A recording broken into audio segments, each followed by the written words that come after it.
On Pop at the Bar Radio, here with Ace Hood. As you can see, he's already at the bar because he got some Ciroc. But I got to say, we just seen Ace Hood and Lil Genuine dude.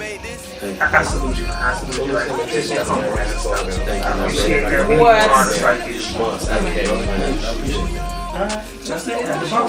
Yeah, at the Bar Radio. Yeah. You already know this the king of Philly, man. At the Bar Radio, man. You already know.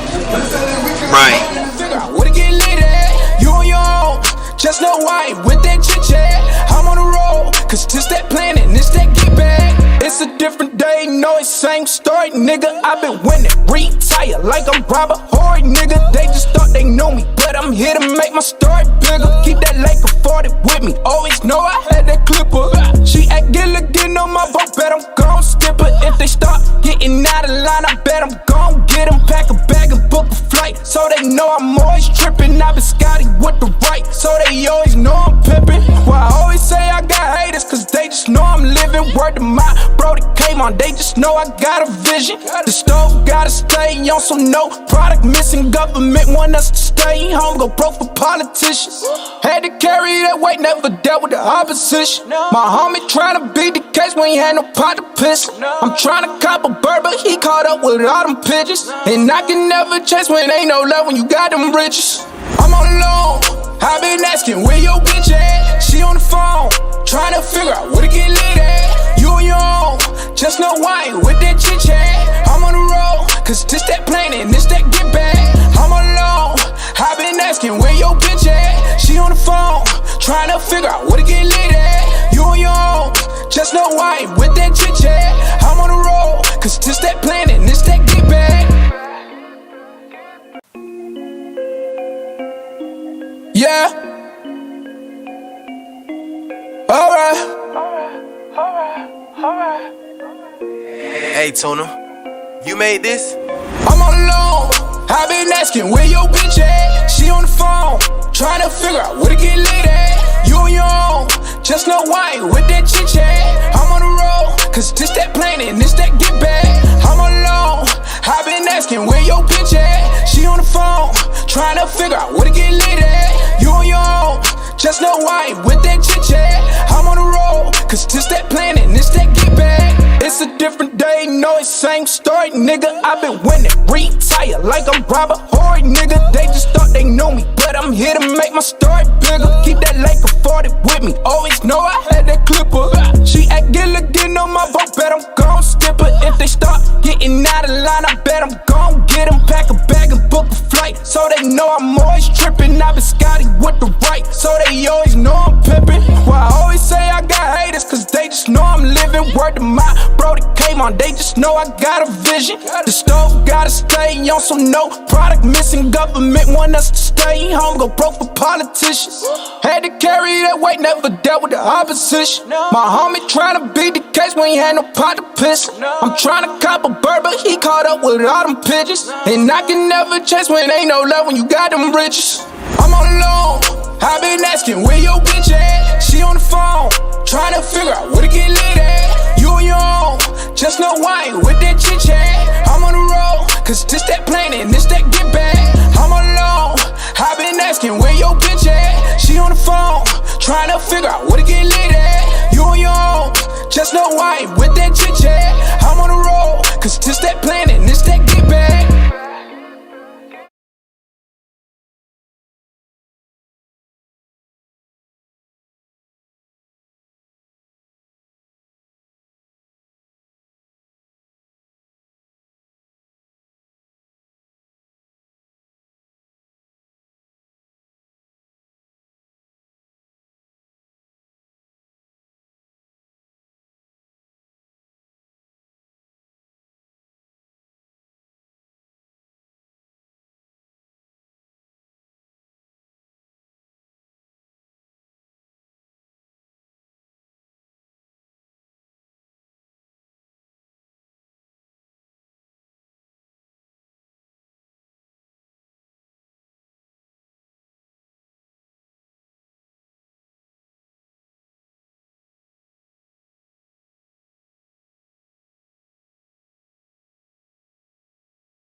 Okay.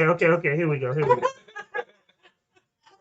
So, now I'm glad that, of course, the mic's turned on. Probably at the wrong part of that. CP3's definition. Yeah, if you want to know the rest of that conversation, you got to tune in later to figure out what he's talking So back to what it is. It's at the bar, and It's a terrible start. very terrible start to the show. Just let us know where it's going to be today. This lets us know the show is going downhill immediately. For those that couldn't hear us, CB3 was talking about rimming. If you know what it is, you know what it is. about. I wasn't Miss Lady. No. You can talk about the rim of everything. I'm talking about remember your cup having some coffee. Whatever. Rim, you said, no, you said rim.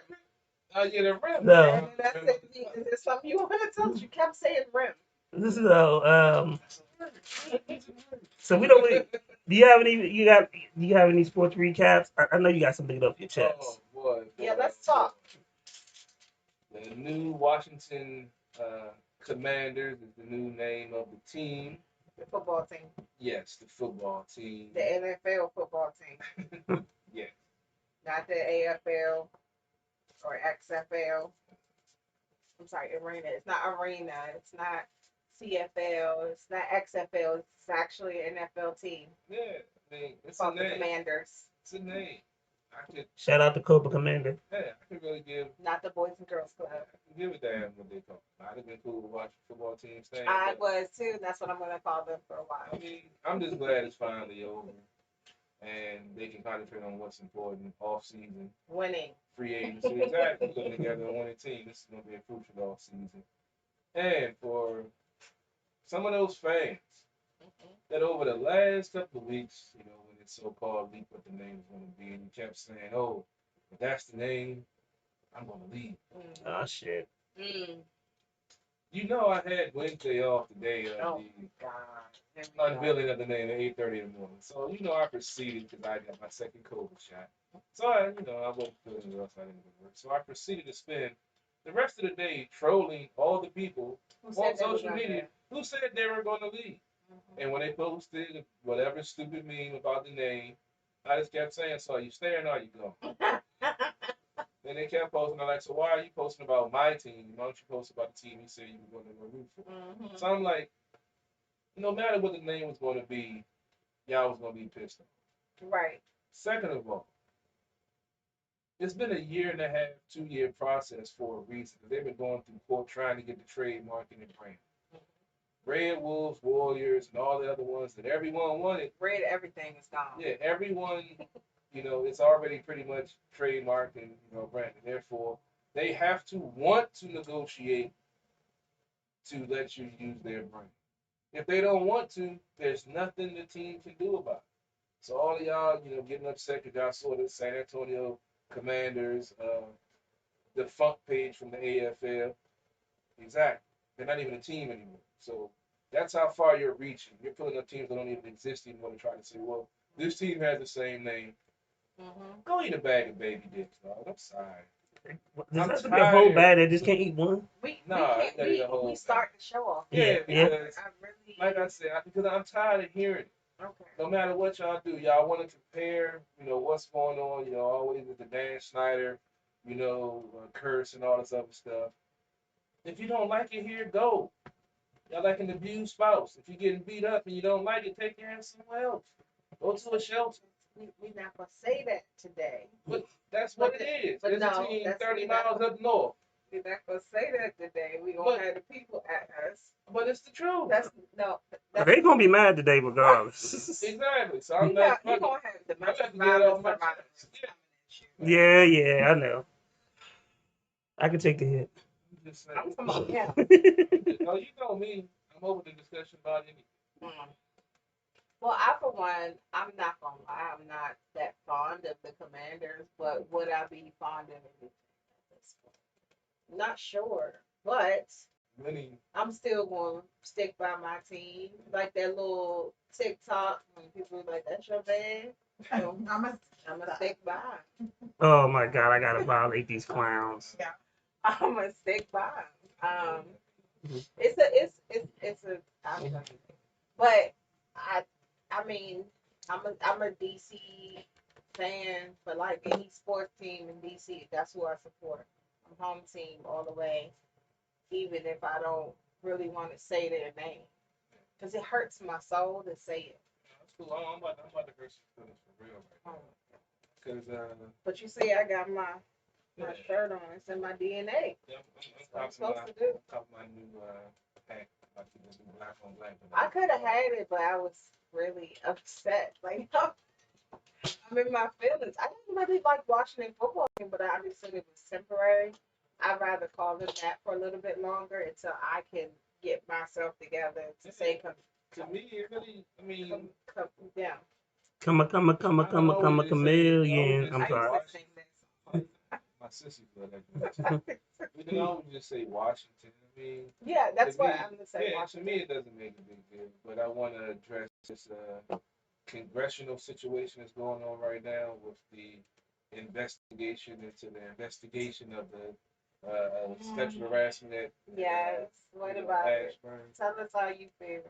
Now, these are my views and my views only. This is not at the bar radio. Lady at 0151. Right. So go ahead and preface that. Yeah, because we I don't ain't wanna- try. I Don't try to wanna- take us down with I you. don't want to get y'all wrapped up with But I do have my thoughts and feelings about it. But go ahead. Now, it's hilarious in one aspect with Congress trying to force the NFL to release the investigation, and the NFL and Daniel Snyder have a legal binding agreement that said the only way they can release the information is both parties agree. Right. So there's that. Mhm. The part that's not funny in my opinion is months back when they originally did the investigation, there was nobody that could link anything directly to Daniel Snyder. Right. No one. Yep.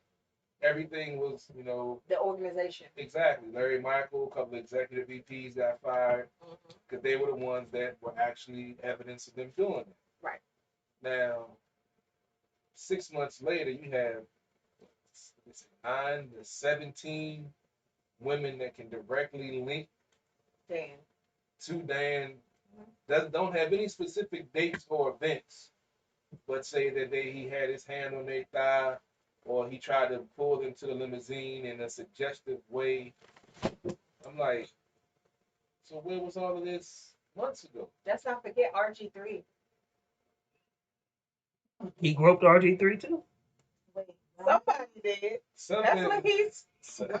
Yeah. RG3 said somebody I was touched on him. the city. You had to bring that. He's put a He tweet said out. somebody touched him. Apparently What they. they And touch- then he turned around and said he wouldn't be back with the team, so I was a little confused. But I think that was mean, just stuff for his book or something. yeah, in his book he said he was touched. Who he was touched there? Yeah, I mean, he might be taking the Terry Crews way. Someone, sexually harassed him. I don't know. Well, Terry Crews was talking about when he was a kid. Did he? No, Terry Crews was talking about when he was in He was Hollywood. with not Hollywood. Yeah, he did. say Yeah. that. You're right.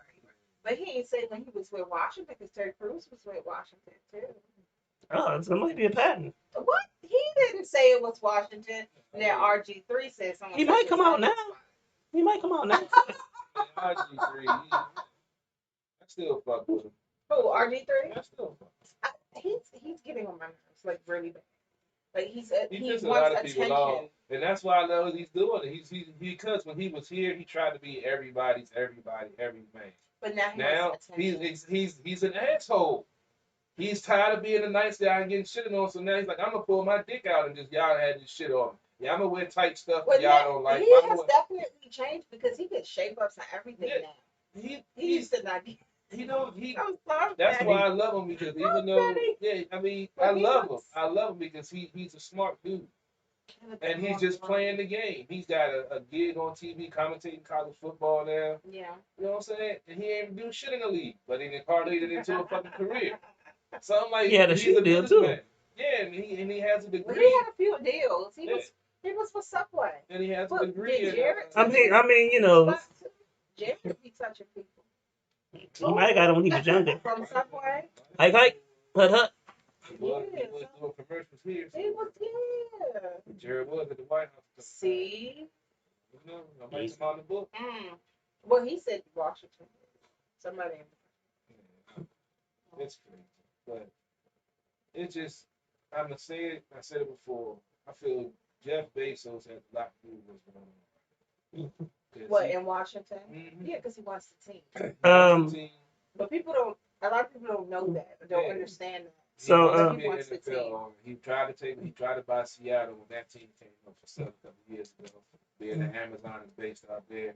And now we have they Amazon didn't want here. him to because they know what type of person he is being in Seattle. So now he has the Amazon base here and been on record as saying that if he has a team, he would build a dome in DC, which our mayor. Oh, that she loved hearing her and her home Gordon loved hearing that. So with this whole thing, I'm not like I said, these are my views. I don't have any factual proof yet. I'm starting some research.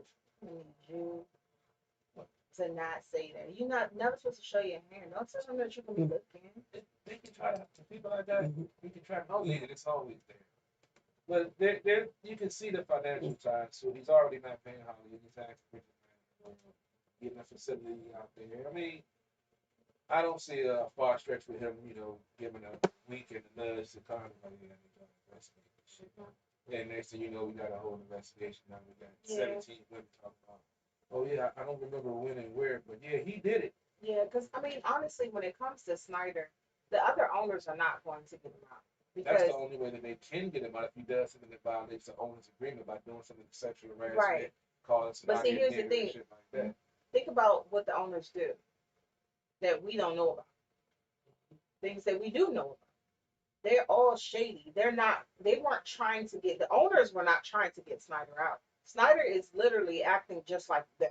Yeah, I mean, you got quarterbacks that just retired that shouldn't have, they got bodies.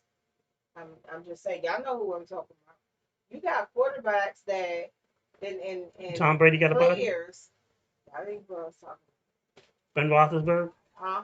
But you got people that have a lot of things to them that have been swept under the rug. So for this to go on with Snyder, we definitely see. I'm not a Snyder fan, but I do see that he has been targeted quite a bit. Quite a bit. I understand. It goes back to what I said about the franchise and how people look at the story franchise. We had one good decade. We won 3 Super Bowls. Other than that, they're a 500 franchise. And that wasn't under Snyder, so I think that's another thing. Yeah, I mean, that's cool, but like I said before, Jack King Cook, little do y'all know, he was a racist. Yeah, a lot of people know that. No, but a lot of fans don't. They thought that he was the greatest owner, or he should have gave it to. You see what he did to his son, not even giving him the team. He did him dirty. That's how dirty that dude was. He was racist. Joe Gibbs was the middleman between him and the black players.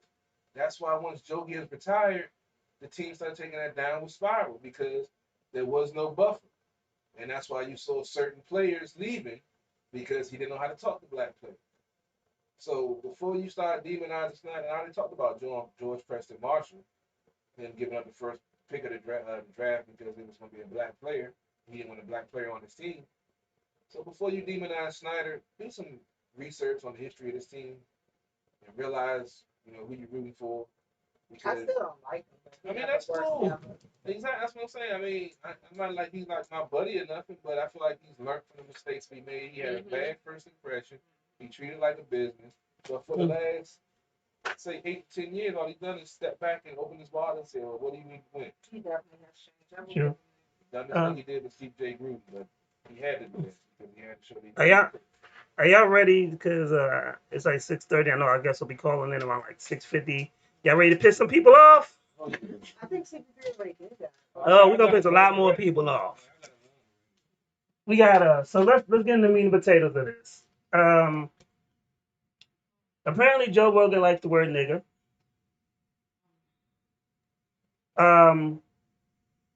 And Spotify's probably gonna do nothing because they suck as a company. And this podcast will be available on They Spotify later. put a notice on things. And it's That's because of the COVID. that was because of COVID-19, but he's been saying nigga for over 12 years. You know, when they played the compilation of him saying it. And then he did this whack ass apology on CNN. And then my whole thing is, so what's action going to be taken against him? Because Whoopi Goldberg has been suspended for 2 weeks for saying something how black people view things. That's not all, but I kind of understand what she was saying. When we think of the Holocaust, it's a more inhumane thing of humans being bad to each other. When we think of racism, like it's a totally different boat for us. You know, and you know, their history is not destroyed like black people history has been destroyed in a country in which you live in. There are things like I can guarantee you can ask a young black kid right now who made the traffic light, and he'll probably think a white guy did. You can ask some who invented who made the first cell phone, and they'll probably think a white guy did. Or the GPS. Or the GPS. Or who's the guy that improved refrigeration trucks so that we can have frozen meat. You know, they would not know all the achievements of black people because their history has not been stolen and buried like that. And that's when we look at for racism. Racism is not just saying I don't like you because you black. Racism is literally burying your history. Well, we deal with systemic racism in this country. Not just racism. We deal with systemic racism. The people in this country don't always say, I don't like you because you're black. But what they do is they devise a plan to hold you back because you're black. Yes. So there is a difference. I feel I was a little shocked by Whoopi because I viewed her as a highly intelligent individual. And she has done things and said things in the past that allow me to believe that. I understand what she was saying or what she was trying to say, but her delivery was a little. Yeah. And being on that show, being on that network, I feel like you ain't see this coming. Well, you know, that network is well, let's get a couple things clear with that network and that show. So the show was started by Barbara Walters a long time ago. Right. But the show didn't really start getting Emmys and stuff until Whoopi Goldberg was, Right. was among that cast. Right. And then all these other shows started popping up. I think Sharon Osbourne had a show. Shout out to her racist ass. I mean, yeah, you're right. You got the real. Yeah. You got the talk. You got all these shows. But what I'm saying is, Whoopi with her I'm woke self. I feel like she started losing touch on the fact that no matter how much you do for this program, no matter You how still much black. you do, there you go. You still and You still a black woman Yeah. in America. So her delivery, you gotta be careful. And the reason why I'm saying that, not because you want to smooth things over and filter things so that you can make these people comfortable. No. But you got to be careful of the way you say it so that you don't lose your platform because we need her there. Yeah. The great American African poet Chuck D once said, "It's freedom of speech. Just watch what you say." Yeah. And even though we're quote unquote free, we ain't really never free because we're guarded. And we're if one person from our race says something bad, it's looked upon as the whole race. Joe Rogan ain't looked upon for saying nigga, nigga, nigga, nigga, nigga for 12 years as a bad white guy. Or better, he's looked at it as an individual. We can't look at, and if we try to label the whole race, then we're being racist But I or feel unfair. like these networks have plans. Okay? They have big plans. And you have to understand where you fit in. Think about it like this. White journalist, right? Young, ambitious, okay? Has an interview with somebody. And that interview was later brought up after this man is now truly famous, right? The interview that comes up from years ago just happened to be insulting to people. But the journalist didn't say it. The person he interviewed said it. But because he didn't react a certain way, he gets fired.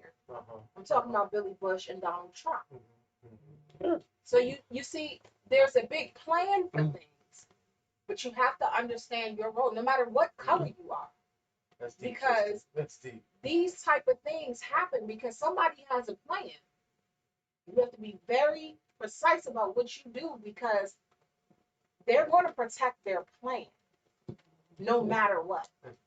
And Whoopi unfortunately got caught up. She got caught slipping. Yeah. Yeah, she did. I don't necessarily disagree with what she said. I don't. I'm saying that I was a little shocked because usually Whoopi is on top of her game. Yes. So I was shocked about it. Yes. CP3. I didn't see the actual words. I read an article about this thing, paraphrase what she said. I didn't see nothing wrong with the way she said what she said. In my opinion, being Jewish is not a race. So That's your opinion. That's why she in that situation. but it's not. You don't have a Jewish box to check on the employee application. In this country, you don't. Yeah, so that's what we're talking about. That's the bullshit and hypocrisy I'm getting tired of. I mean, like you mentioned, with the Jewish folks, yes, y'all went through a horrible, atrocity. Millions of y'all died, but y'all still have y'all history. You could, you had some Jewish folks that hid being Jewish and were able to survive. We can't hide being black. We can't hide being brown. They know what we are. You weren't persecuted like we were and still are being persecuted. We don't know where we came from. We can't trace shit back. Y'all had those numbers on your arm, which is, whatever, but they can at least trace to where the fuck you came from. We can't do that. We gotta trust some DNA bullshit that is probably some motherfucker in his basement that say, oh yeah, you're from Africa. So, I mean, Michael Rappaport, I meant to tag you in. I'm gonna chop it up and tag you in. Shut the fuck up. You talking about cancel culture and then you applauding her getting taken off there because she said something you didn't agree with. And whoever that dude in New York, they hit you with the snowball while you was doing another rant. I want to get his ass on the show. I want to shake his hand because you said everything that a majority of motherfuckers would have to say to his ass. And you are the hero of the week for that shit. So I would love to get on his podcast because all he does is whine. You Remy looking motherfucker. That's all I can think of you now is you hollering and you trying to kill black people on the roof with a bald head. Because some of that shit you be talking about is some nonsense. I'm like, dude, you need a fucking reality break, man. Get the fuck off of social media. Because, yeah, you done lost it, bro. All this shit you talking, especially Joe Rogan. I don't really give a damn about you using the word nigger. I've had white people call me nigger before. And I'm not one, so I don't get offended. But do those white people get paid to say that word to you? In some cases of the jobs, yeah, I think they were. But they want to get a rise. I mean, but you got the thing about that with the Joe Rogan thing is though he used his platform and then he used the excuse of I know black people. I mean, that's not an excuse. Well, the I thing mean, is, I mean, if that's the case, then black people. What happens when a black guy punches you in your motherfucking mouth because we don't tolerate that excuse. But I feel He like was like, I was quoting Richard Pryor, I was Yeah. quoting Red Fox, I was quoting rap lyrics, I was quoting. Shut the fuck up with the bitching and the crying. Like you got caught doing it. Yeah. And the thing about it is, man, the fuck up when you get caught doing it. Like if you said it, you said it. Be like, yo, I said it, Right. and Own it. I said it. I'ma own it. And if you think I was wrong, I can apologize. But when you give me these weak ass apologies, but you blaming everybody else, yes, rappers, That's not an apology. rappers been saying it for years. You worried about what? his base. The black community in his base, we don't really give a fuck. His base is the racist white community. Well, here's my thing with him. And Spotify some bitches for promoting his shit. But here's my thing with him. For real, mentally, he just like Whoopi. You got caught up. Here's the problem I have with this. He said he's been using a racial slur for what we said 12 years, right? 12 years. 12 years, right? Nobody took him off. Nobody complained until now, right? I don't like Trump, but I'm gonna say it. Trump got snatched up off of social media for inciting violence, right? Yeah. But he didn't even say any racial slurs. He didn't literally insult a whole group of people directly, the way Joe has. Yes. Why Joe still on the air? That's a big issue with me. You know, People been snatched off of their platform for less. And here's the thing though, like I remember when Don Imus, that's a jackass name. When the black female basketball team won the championship, and he called them nappy headed hoes or some shit like that. Yeah. He was fired immediately, and everybody applauded. But what I don't know is that he actually sued NBC or whatever for his salary, and he still got paid. Right. So it was a pyrrhic victory because they got paid to do nothing. Exactly. You know, because his rights was more important than his contract. His contract was more important than how those, because you can hear, and I'm like this because I know how detrimental when you're trying to win and how a white person can tear you down. My brother started hustling because basically he had a white teacher that told him your chances of going to the NFL are slim and none. So he said, fuck that, fuck school, and started hustling. Had that white teacher shut the fuck up and said you could be whatever you wanted to be, he'd have been in a different predicament. But when you tear people down and you give them no option and they do shit like that, like for real, the school that we grew up has produced many of fucking football players that went to the fucking NFL. My brother at the time was playing on a college level in high school.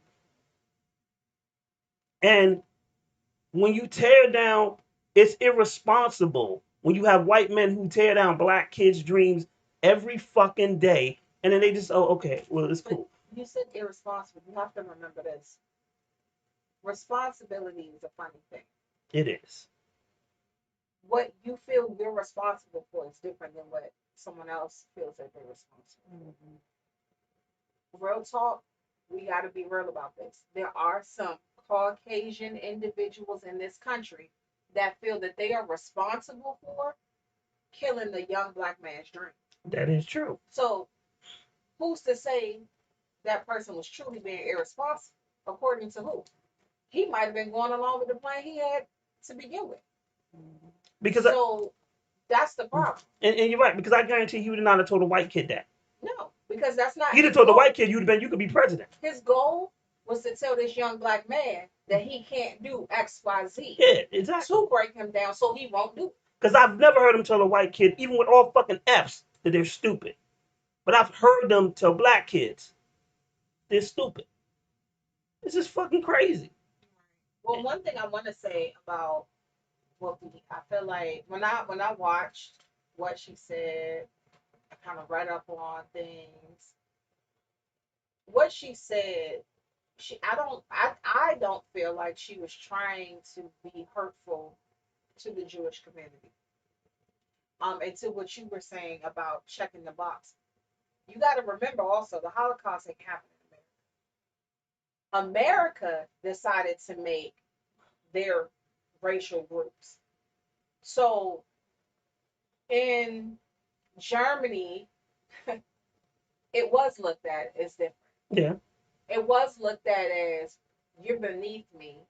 These are the type of people that you are. But see, a lot of African American people here, we can't identify with that because we have for how long has America looked at if your skin complexion is this, you all over here. Yeah. Y'all better.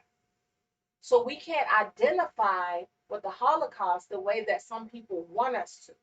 And it's not to say that the Jewish people that were affected by the Holocaust are better or worse than us.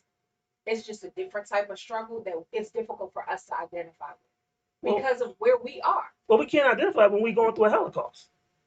Like we live and we're still going through it.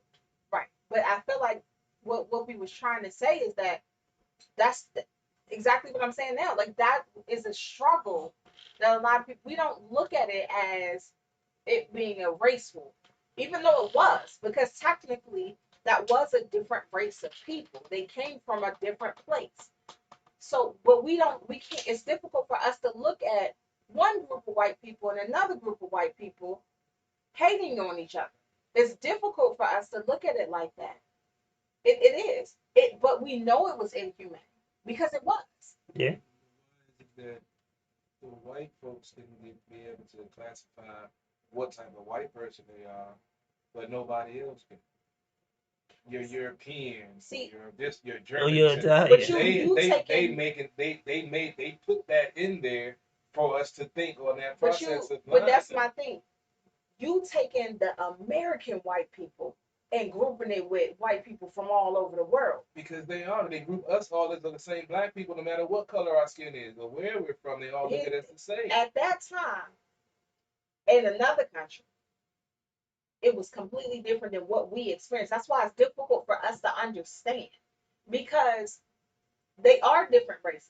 What an actual race is to everybody else is different to us. But we're literally we have a whole race of people that have PTSD. yes. Racial PTSD, that's exactly what we're dealing with. So we cannot fathom feeling that this group of white people were hating another group of white people literally because of who they are and where they came from. That's what it is. That's what happened. So it is difficult, but we can identify with the fact that it is inhumane. So that was, I think, that was what we was trying to say. But the problem is that in this country, you can't say anything that they think is bad about the Jewish community. You can't. There are certain groups of people you can't talk bad about. You can't talk about the Jewish people. You can't talk about the gay people. But you can talk about the black people. Joe Rogan showed us that. Yeah. So my issue is, if you're gonna say it like, oh, you can't talk bad about these people, you can't talk bad about these people. What about my people? I mean, you can talk bad about them. It's a crazy thing. I've never heard a person say Jewish people should get over the Holocaust. I've never heard that. I've heard motherfuckers say we should get over slavery. I said I. I didn't say CP3. I didn't say Lady Antoinette. I didn't say DJ Whipple. I said I. But slavery is but let me something get that we've been but let me told get to my point. I've never heard, but then I've heard people say this though. We should get over slavery. Fucking Africans say that. all the time. I mean, this is a crazy notion. Like that is such a crucial point in history. Not just slavery, Jim Crow, all the shit that my grandfathers and great grandfathers went through. You know, I remember being born in this. I was born in the 70s, raised in the 80s. The civil rights movement was in the 60s. Like my mom and them lived through that shit. Mm-hmm. My grandfather was a soldier in World War II. So which means he went to go fight for a country that thought he was nothing more than a nigga. Right. most and people don't understand that really it's not that long ago. exactly. Most of the things, most of my family, which I didn't even realize, most people in New York come from the South. Yeah. They came, they migrated from the South, like North Carolina. Like we have deep roots in North Carolina and stuff like that. I didn't know that at first until like one of my grandparents found out. He's like, "Oh, our family's in North Carolina." I was like, "I didn't know." And because they wanted to get out the South. Yeah. They wanted to get away from the plantations. They wanted something different. And when people say, "Oh, we should just get over it," I can't get over my grandmother, my great grandmother, my great grandfather, my great aunts and uncles struggle. That struggle is real to me. It's evident. And shit, we still ain't got justice. How about this? My great grandmother passed in 2016. She was born in 1913. She lives to be 130. Damn, The things that she sings, that's some good genes the right there. things that she talk about, I can't imagine. Think about 1913 when she, how different The world was. So to hear that, it's like it's a whole different world, and hopefully things change as rapid now, but it don't. It seems like it's slowing down a whole lot because in 100 years, it's like a completely different world. It is. It's like a completely different world, and you know, here we are. It's 2022. Well, in 1922, whole different world. But we need to continue to make progress. But it feels like people are remaining stagnant. Yeah. This past 10 years been rough. It's that's a very valid point. I'm having a conversation similar about what's going on with this, day and age. And honestly, I love technology, but it's a gift and a curse. Because now I think it's a combination of folks wanting to do better than the previous generation or whatever, and a mix of the technology. Like their kids. I can't say my kids because I don't have any. They might be your kids. Like I want to make that slip. You might have some. I done seen some kids. I'm like, hey, who your daddy? You sure? I saw a little nigga with cornrows and bad feet the other day with a white beater. Hey, white beater, yeah, that's all it's saying. And I'm looking. You said tax time. That nigga was too old to claim on your taxes though. But he was grilling. He was grilling?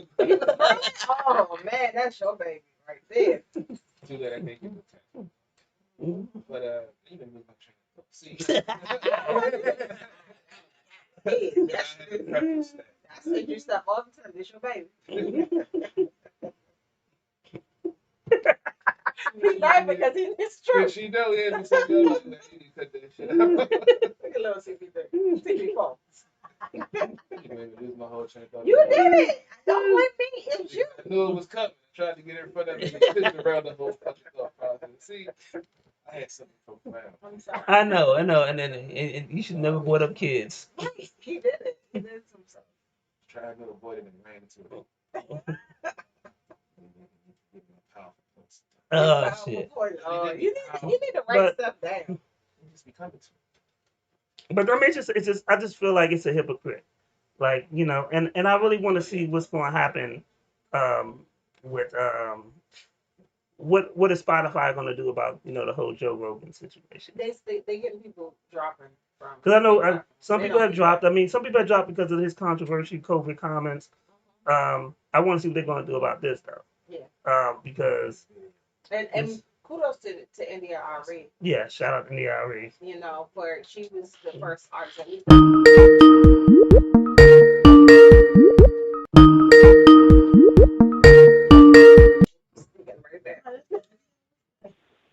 What's going on? What's going on? Thank you for calling at the bar. How are you today?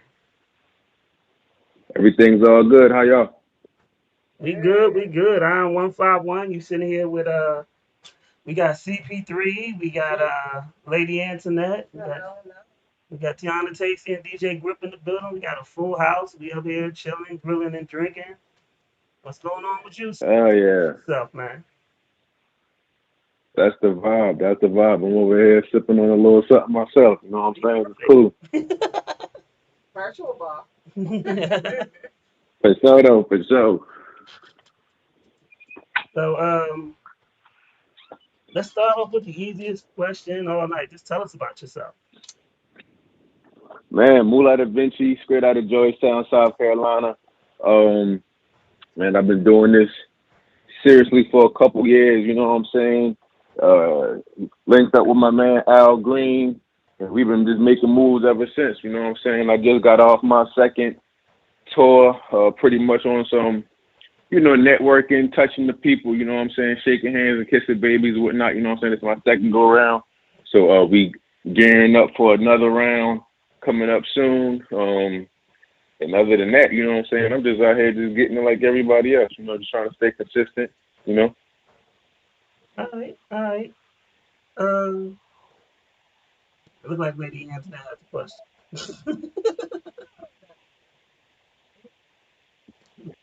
So tell us about all that you do.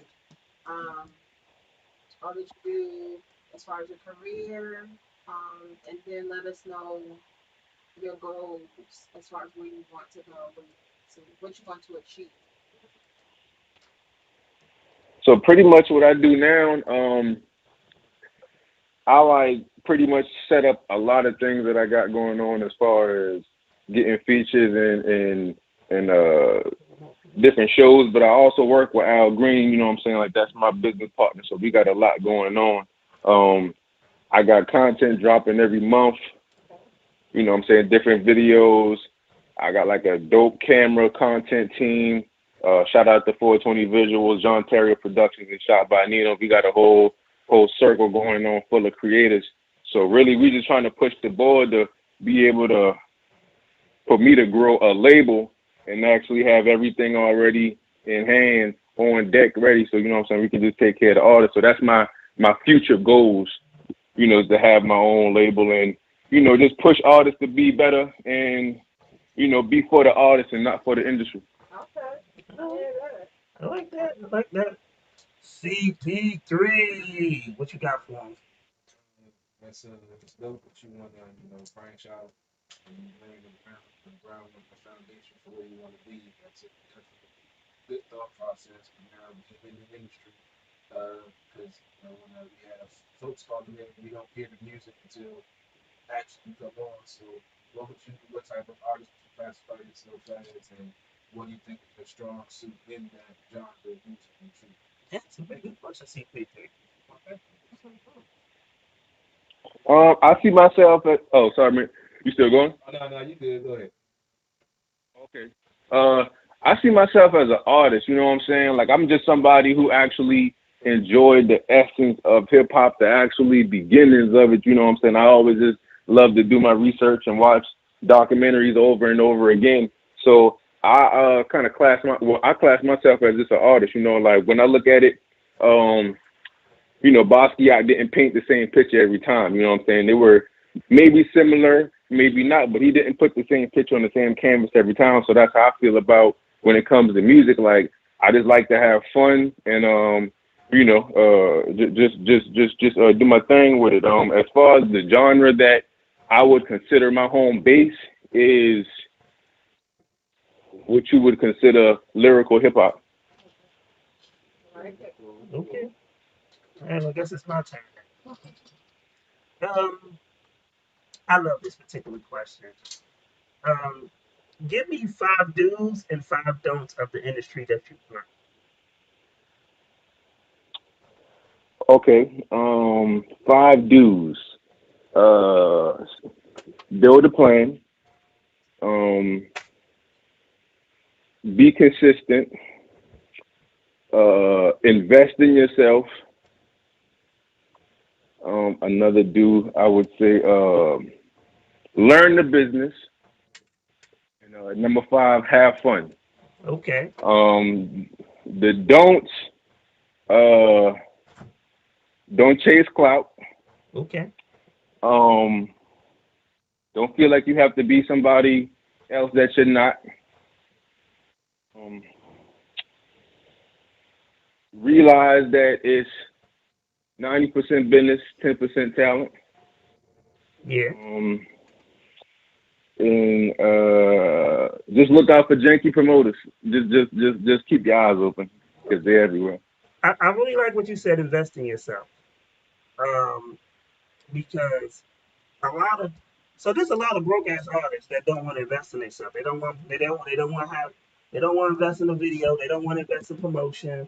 They don't want to invest in nothing. That is such a there are people that if you give them free studio time, they won't pay for no promotion for their song or no video, and they think it's gonna go viral. You got the hottest song in the world and just be the nicest dude around the block if you don't invest in yourself. Well, yeah, that just comes in a part where they don't understand that it's business and not just a hobby. That's true. Hey, Yeah, it's just all about planning. Like if somebody got a plan and they actually strategizing, and then they'll see the point in investing because they'll be like, okay, this is like this is what I'm doing. This is what I want for it. So now I got a plan. Now it's time to accomplish the goal, and that's just going to come with investing. But they don't really see that far. They just see as far as releasing it on every platform incorrectly. yeah, they're releasing every But when I go to their Spotify and they have 1,000 views and the song be like 2 years old. Like we once did an interview several years ago, and the nigga was like, I didn't say that. I mean, the artist was like, yeah, I got, yeah, man, we got like 2,000 plays. I was like, that's good. They was like, I said, when you released it? It was like 2 years ago. yeah, I definitely don't believe in like, what can I say, like going too hard on one record. Like I'm gonna promote it and whatnot, but I'm not gonna just stick on it and just fall in love to the point where I'm not gonna release more music. Like That's true. I'm always loving my craft. I love what I do. I love every song I put out, but like it's just like, I mean, I gotta have another kid, you know what I'm saying? And I gotta keep it going. And that song is gonna catch up in time if I just stay consistent. That's true. So in your opinion, what makes a great song? What makes a great song? Really, just as long as the artist is at his most comfortable place with the beat, then I feel like that artist would be able to really do his thing on that song, and that's just a great song to me. Like it's somebody who's comfortable, fully comfortable on the production, and I'm a big sample lover. So me personally, like my ideal song is like a choir in the background, you know what I'm saying, and like really going in or like something like that. So I just love like a goal for mine is like to actually have that session like what's that joint back in the day? We all the world, we all the children. Y'all remember that when they had like Michael Jackson and everybody on the goddamn stage? Man, you too young for that. Man, you know what I'm saying? That's like my goal to actually have that in my background, something like that. So yeah, man, that's my ideal perfect song. Okay. Lady Antoinette. I do like the fact that you said that you do your research and watch documentaries, and the fact that you like beyond the world. I mean, I like that. But in your research and digging deep into different things, what have you come across that was truly inspired you in your research? Damn, that's a good question.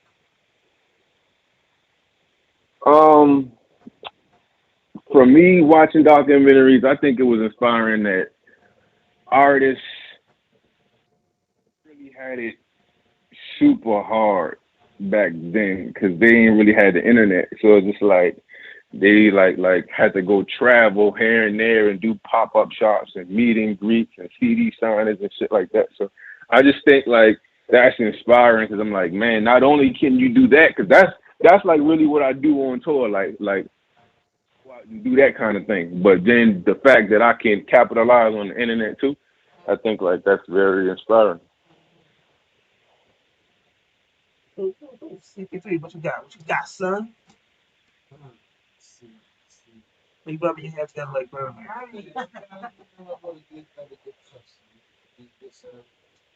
Very knowledgeable young man, that's good gospel and definitely on this research he has a plan. Along the way, if you execute the plan and you say they have label, what would your goal be and what type of artists would you try to recruit for your label? What would be your goal as a label, moving forward? What was your, goal for hip hop? I don't know if you watch the show, but I'm very critical of the, labels that bring hip hop, and I'm not really a big fan of this. So what do you feel about the thing that they really take it with you? I would prefer somebody who's like a lyrical artist, you know what I'm saying?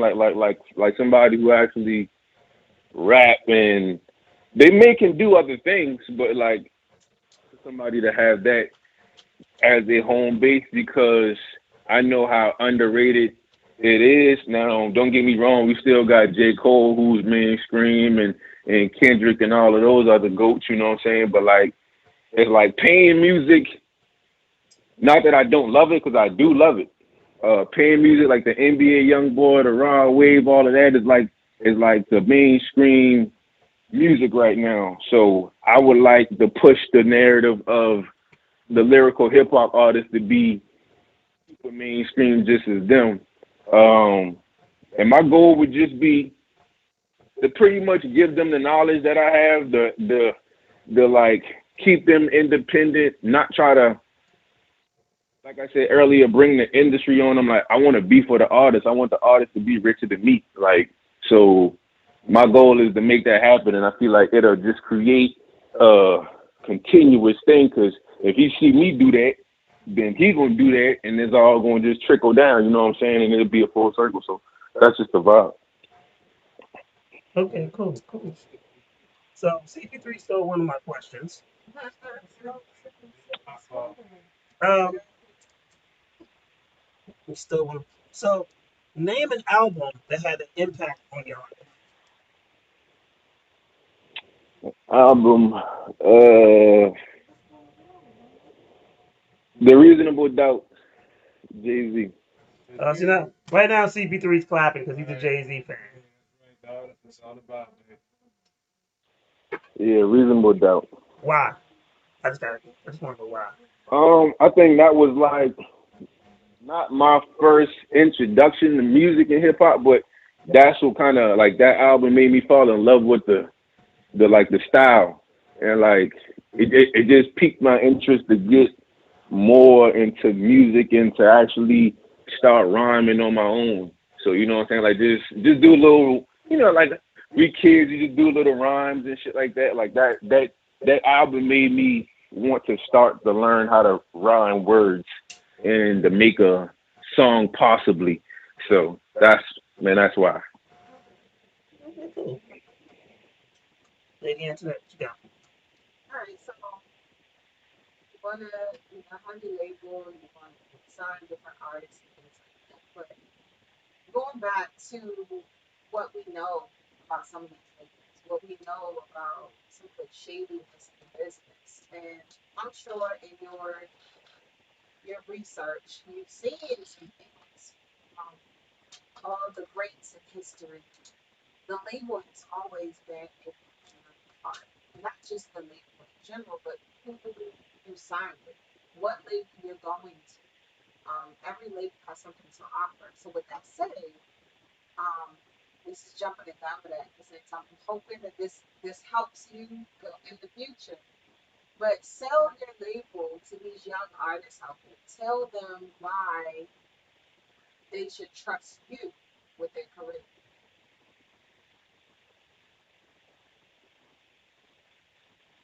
You said tell you why or scale? I couldn't really hear the last part. When you decide to do this label and you are talking to artists, you're gonna have to sell your label to them. So based on Right. the goals that you have and the plan that you have in your head, sell that to these young artists out there? Tell us what would be different about you than everybody else and all these other labels. It is my thing is pretty much kind of what I said earlier to kind of piggyback what I said earlier. Like I'm gearing to be for the artist, and this ain't gonna be something that's going to happen within the next 6 months. Who knows? You know what I'm saying? But this is just my long-term goal. But I want to make sure that I'm in position enough to be able to accomplish my mission. So the piggyback off what I said earlier is to be for the artist and not for the industry. So to not make them like have them understand like, okay, this is a business. This ain't no hobby or nothing like that. We have to conduct business. But at the same time, I'm gonna push for you to be your own boss. That's so that's just pretty much what I want, and I want for that to be for like that person to be able to make somebody else a boss. Right. And so that's just what I'm going for. So you're gonna focus. Well, as you said earlier, you're gonna focus more on artists. But have you had any experiences that caused you to feel like this is something that you need to do? Like, what are some of your experiences as to why that is something that you are striving to do? It's just something that I feel like I just want to break a mold because you see so much things on the internet and then you see what so much other people got going on and how like they like even the top artists like Meek Mill just said something about how the labels is just screwing them over or something like that, and I just want to be the person that say, okay, not only am I doing music, but I have a bigger purpose in hip hop and music and the music business. So that would just be something that I would want to break the mold on, is for an artist to say being under Mula Da Vinci was the best experience ever.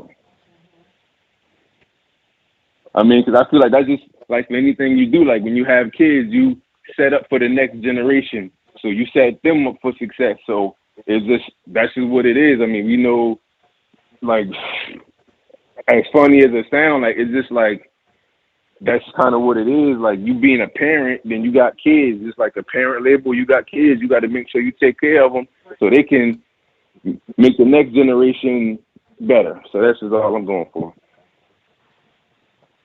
Yo, real quick, we gotta give and I meant to do this earlier, but we gotta give a shout out to, because Alexis from my mic set this interview up, so we're gonna give her a shout out. Yesterday was her birthday, so we want to say happy birthday to Alexis. Happy birthday. Also in Atlanta, she's in Atlanta now. She just started a new business, doing body sculpting. She's a licensed business owner. So Okay. she's certified in doing that. So just want to salute her. She's on her grind, and we do appreciate when she takes time and she still networks with us and sets up these interviews. With Salute. So we always want to salute her and give her a shout out, and definitely the After Bar staff would love to tell her happy birthday and congratulations. Definitely shout out to Limelight and happy birthday and congrats. But now I have a real question. Give me your Mount Rushmore of music. Okay, well, it's 4 of them, right? It could be 4, it could be 2, it could be 3, it could be 6. As long as it's not 100, we good. Okay. We got a time limit. right. Of current, currently, or just all in all. Yours. Okay. I'm gonna have to say Jay-Z, Lil Wayne. Yeah. Okay, wait, let's stop you right there. Why Lil Wayne? Cause I'm from like a little Geechee area in South Carolina, and like we kind of like next to Charleston, and Charleston is like the next thing to New Orleans. So just like a lot of their style and music was just washed down our area. So I always wanted to be a hot boy. You know what I'm saying? Like I just had dreams of being, son. I just had dreams of being a hot boy. Right. Yeah. All right, cool. Continue. And I always tell people, just because I may ask, why. That doesn't mean it's just your list. So it doesn't matter what I agree with or disagree with. You know, but go ahead, continue. Yeah. So Jay-Z, Lil Wayne,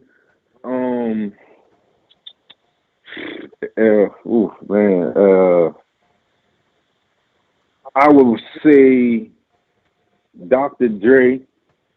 As a rapper? Well, we said music, so yeah.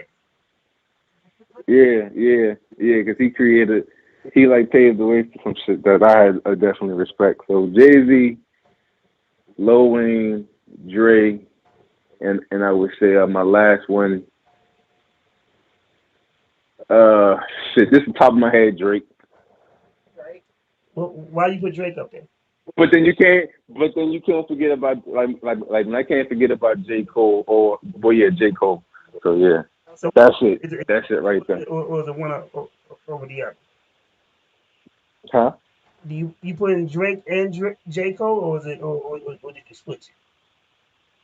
Nah, man, I put in Drake and J. Cole. Okay, all right, cool. I like both those guys. So. We got no controversy. Yeah. Damn it. Lady Anthony, what you got? First of all, we don't get J. Cole at all. We don't. I like that. I love that. I like his rhyme. So that's cool.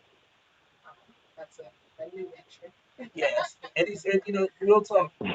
J. Cole has put out platinum albums without having features. There you go. Right there. And I love Cole. Who's my man? I was love. So starting out, you talked about Reason for Doubt, how that inspired you. You talked about different things that you want to research to inspire you. When it comes to your flow itself, just your flow, where would you say you would put that? Like, is there a certain artist that you're similar to? Is there something that you came up with? Tell us about your flow.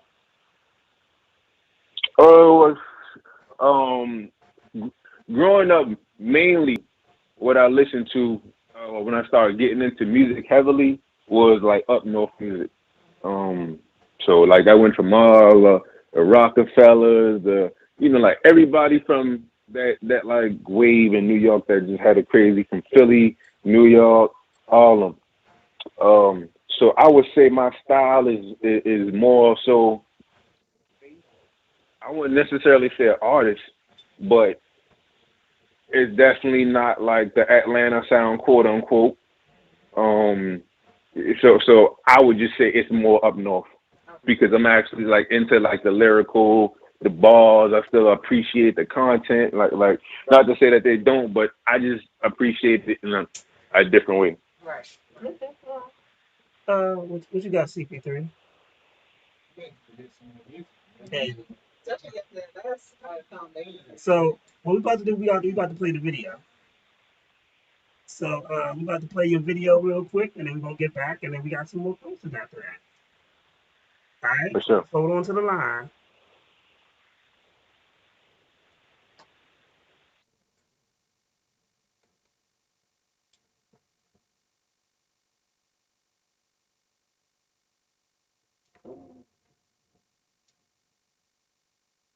Get it right, Terrio. Won't you bring me somebody? Just reach out and touch me. Love, I've been going through a lot of shit lately. Don't talk about it, expressing just ain't me. I tried it and it was a waste of my time. The only reply that I got is that's crazy. Carolina run through my blood. Got niggas who run in your house if I huddle them up. I came out the struggle with all of the muscle. I know that you dig it, so shovel it up.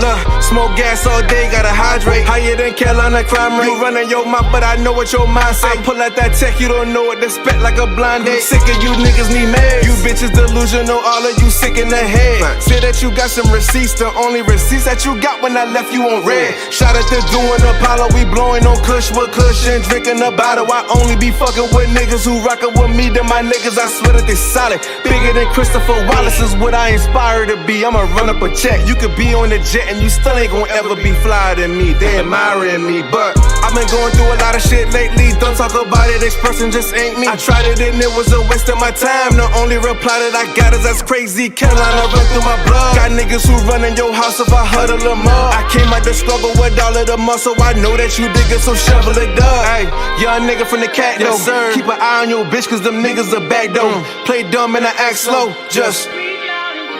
Apparently, the music my therapy. My vision like VV's, I'm seeing the clarity. I can see the disparity. Funny you biting my style, I call it a parody. A Carolina veteran, yeah, I keep me a Tommy like Jefferson. Only smoking exotic, my preference. Cause it keep me on point like a decimal. Heard you writing them statements is legible. That ain't credible, that's unacceptable. Wanna know where I'm at, then I let you know. You can catch me outside like a festival. She get flexible when she get sexual. You worry about me, get your bitch what you better do. I got niggas who doing a big, but doing it bigger than niggas who running loose.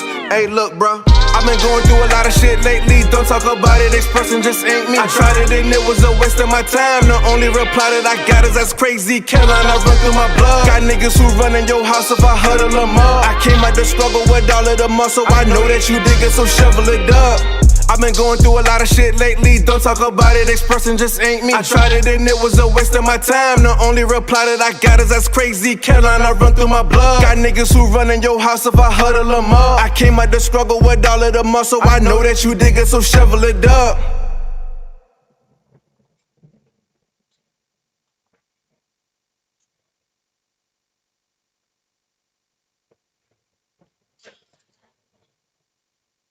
Yo, we back.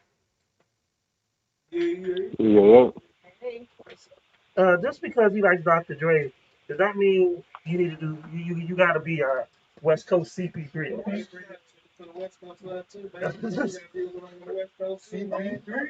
But I like the joint. It was a nice chill joint. I've heard the sample influence.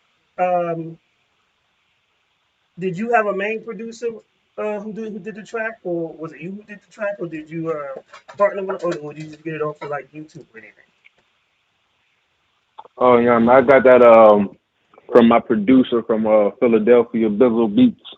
He also my engineer. Hold on, so y'all talking about the Carolina track, right? Yeah, the Carolina song. Yeah.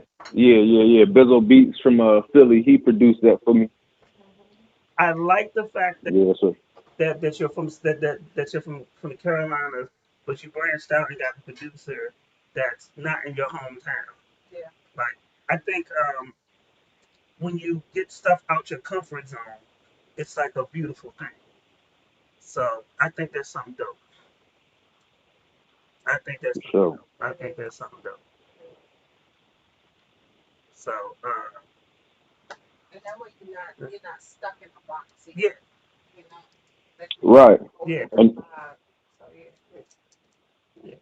So yeah, that just kind of go back to the whole like me just feeling like I would classify myself as an artist because I just don't want to be stuck in no box. I want to like just have fun with it, you know what I'm saying, but still make great music.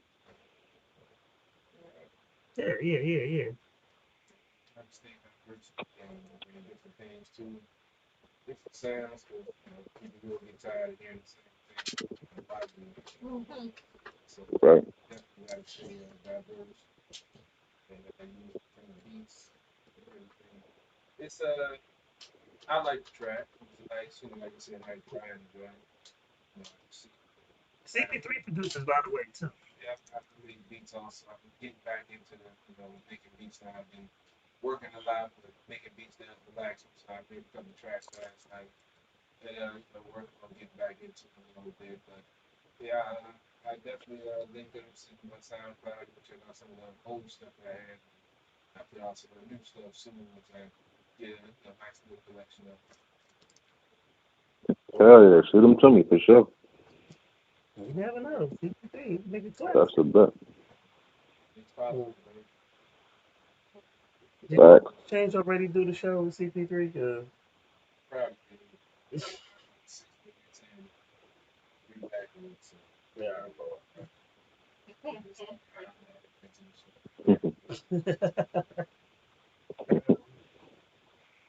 oh man. You got anything, Lady yesterday you want to ask him? Yeah. I kind of figured you did. On this journey that you have for your career, um, tell us about your support system. Who's your core? Really, it's like a two-way street because it's like the DJs, you know what I'm saying? Like, I got a lot of love from the DJs, but I give a lot of love to the DJs. I got the highest respect for the DJs. So, the DJs, and then me working with Al Green, shout out to OG Tony and Kingpin, you know what I'm saying? Like the whole Art Rev Soul team, and you know what I'm saying? We got a great business relationship, and we just moving forward. We're getting everything done the right way. I think one thing you said was important that you got a great team. A lot of people don't know how to build that. People think being a solo artist means that you're doing everything by yourself, and that's like one of the biggest myths, the biggest lie. Like you actually need a team to really be successful. Yeah, the deeper you get, like at one point I didn't need a team because I just wasn't in that space yet. Like I wasn't working in that space yet. I had to get more serious. I had to get more consistent. I had to like figure out more things and how to move differently. And then it came to that point. Like I'm like, okay, now it makes sense for me to definitely go ahead with this. Because I just didn't have the mindset prior to that. So you know, it just took me getting into that mind frame of understanding. Like, okay, now that you got this going, now you need a team to kind of help you facilitate and, you know what I'm saying, work everything out. You got a question, CP3?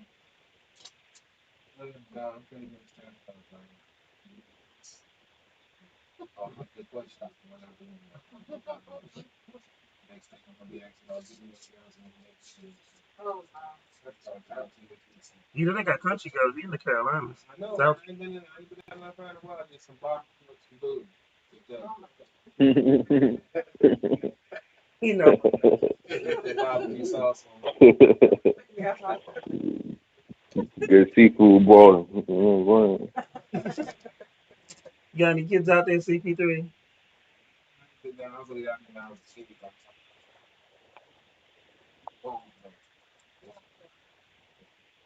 Okay.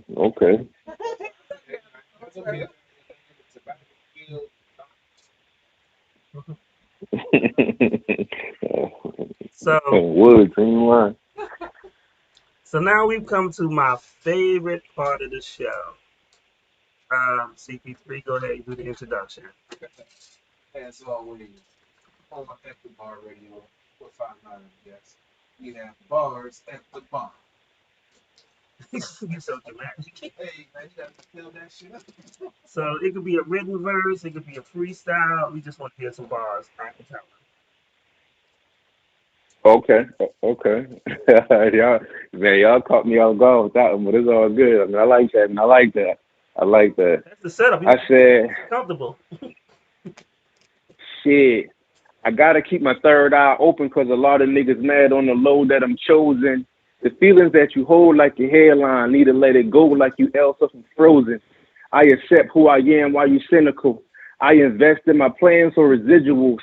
I've been seeing a return on my manifestations. I just stayed down and remained patient. Used to wonder as a kid why everybody hated on Chris, but everybody loved Raymond. Used to feel like a chef when I cook ramen. Now it give me major pain like my name Damon. Bad vibes got me rubbing on my crystal. Bad vibes got me clutching on my pistol. I'm a little bipolar, gotta let you know the deal, so you better keep it kosher like a pickle. You know what I'm saying? It's a little light work. I see you're a fan of television shows. I caught those. Everybody hates Chris Raymond. Right. You know what I'm saying? It's a little fun. No, yeah. Definitely. So, if people wanted to find your music, where can they find it? You know, the cliche answer on all platforms. But yeah, it definitely is though. You know what I'm saying? You can just type my name and really any platform, DSP, whatever, and you can find my music. Just Moolah Da Vinci. If you need to Google it, then all the links is right there as well. You know what I'm saying? Find everything about Moolah Da Vinci. All right. I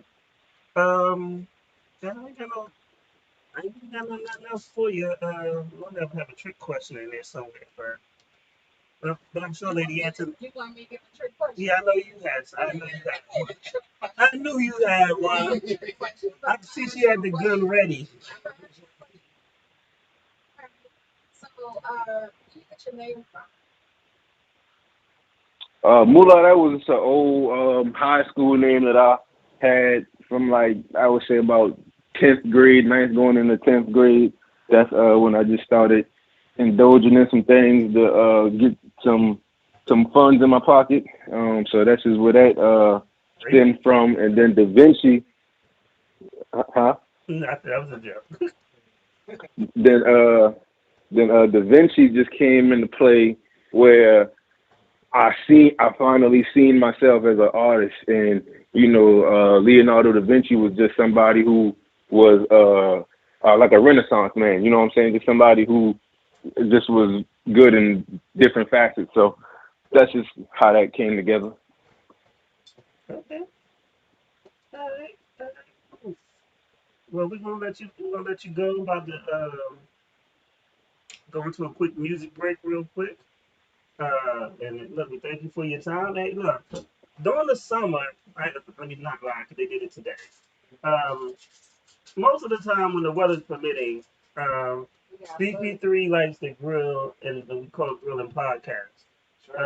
You are more than welcome if you want to take that trip down here and up here, whatever, up here, and you know, if you want to be live in the studio with us, and it's a party. I can tell you that. You might need to stay the night somewhere because we will get you. We'll feed you. And we definitely will get you drunk. That's what's up. You see y'all in DC? Yeah. Yeah. Word. Well, I'll be in Baltimore for CIAA.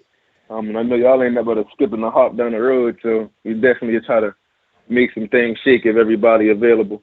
Yeah. Okay. Hit us up, dog, because you know, we definitely come through. You know, we definitely show support and stuff. Yeah, man. I love DC. Now you got huh? You got CP3 wants you to bring some girls. That's all. North Carolina. Yeah, he said North Carolina. All right, now they might have a couple kids on them. Better watch out. Now they might have about 3-4 kids with that ass. Now I'm just saying, nigga. Yeah. No doubt. You know what? I'm gonna let you go and I'm gonna go to a video because I don't even know what to say after that last comment. It's very rarely that I can be speechless like that's yeah. Well, shit, I appreciate everything. All right, man. Good night, bro. Thanks. Already. All right. CP3, you are. You couldn't wait until he got off the line before you act up. You always act up in front of camera. Off the break, like, yo, with the girls. You know what I'm saying? Bring the video. Welcome to my podcast. We got the one and only XO Retro Bro. What it is, man? What's going on, man? What's going on? Talk to the people, man. What you got going on, man? I ain't doing shit. Getting the content out to the people. Videos, music. For sure, bro. But shit, look, man, we got a whole lot of doubters, man. A whole lot of down talkers, man. I'm just hearing the same shit, man. Fuck all the doubters, my niggas. You know what I'm saying? Let's play the win shit, bro. Big mob shit, no fraud shit. Facts. That boy, Where you at, Michael?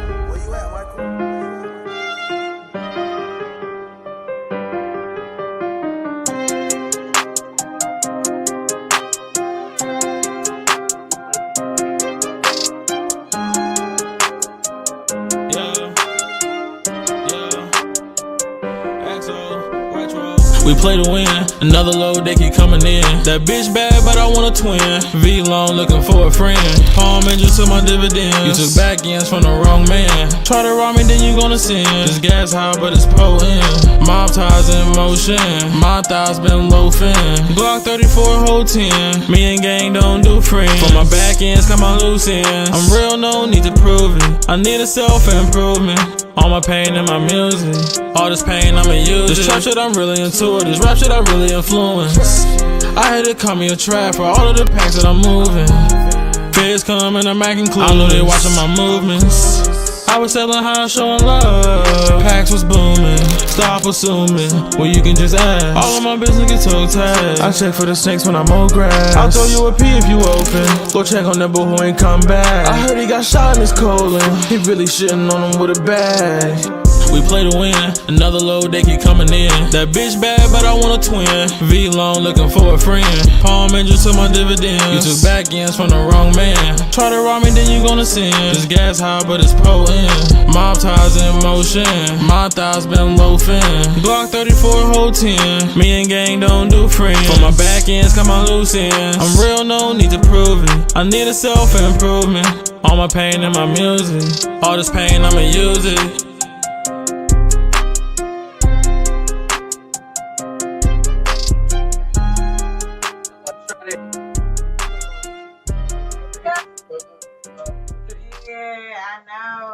It's my birthday, the 26th. I know.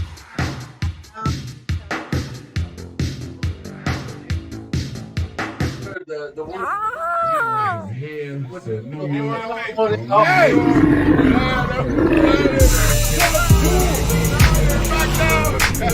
I want check away.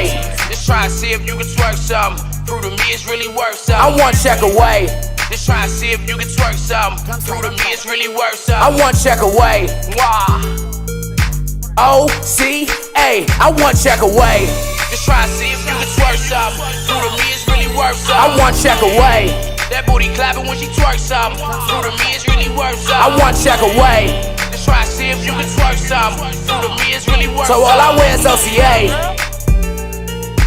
O-C-A, I want check away. That Molly come in different colors, get it pink and tan. My money stacked in different colors in the rubber bands. Got the connection with the plugs, baby, I'm the man. Just trying to turn this 50K into 100 grand. Open my shop around the clock just like I'm Dapper Dan. Just trying to test them 100 bricks that came cool again. From Mexico to California, shit know who I am. And what you say over the phone, get a nigga jammed. Never trust none of these niggas, even watch a man try to finesse me, even though I always had a plan. Since I'm the oldest, gotta be the one to feed the fam. I took the oath to never be the one to take a stand. My cars ain't rented, my credit 800. The houses paid for with some old show money. See, my cars ain't rented, my credit 800. The houses paid for with that old show money. I want check away. Just try to see if you can twerk something. Prove to me it's really worth something. I want check away. That booty clapping when she twerk something. Prove to me it's really worth something. I want check away. Just try to see if you can twerk something. Prove to me it's really worth So something. all I wear is OCA. O-C-A, I want check away. Damn, who you gon' shoot? Got the gas on lock, plus I still sell boot. I like my buffalo solid with the croutons. I hit that pussy better with my shoes on. Girlfriendly kinda thick, but that still ain't you. To be honest, pussy looking like it's saggy and loose. Appreciate a nigga honesty with telling the truth. Blue great gas on the strain came midnight blue. Little thick pretty bitch, she a CNA. Got all my luggage with the pounds through the TSA. And since I can't pronounce her name, I just call her bae. When I take bail shopping spree, you shop with OCA. Pack touchdown, selling nothing less than 28. Fuck a safe, a nigga really tryna break the bank. Never been the one that give a fuck about what a nigga think. Cause I still judge. I want check away. Just try to see if you can twerk something. Prove to me it's really worth something. I want check away. That booty clapping when she twerk something. Prove to me it's really worth something. I want check away. Just try to see if you can twerk something. Prove to me it's really worth So something. all I wear is OCA. O-C-A, I want check away. How you feel about that incident earlier? Hey, these guys' hands shouldn't be so wet. That's, yeah, I'ma say it just like that. I'm not gonna say pause, none of that. Hey, that joint slipped straight on my hand. Go to commercial, go to commercial, go to commercial. Cut. Run, yo. That boy P, so crazy. No.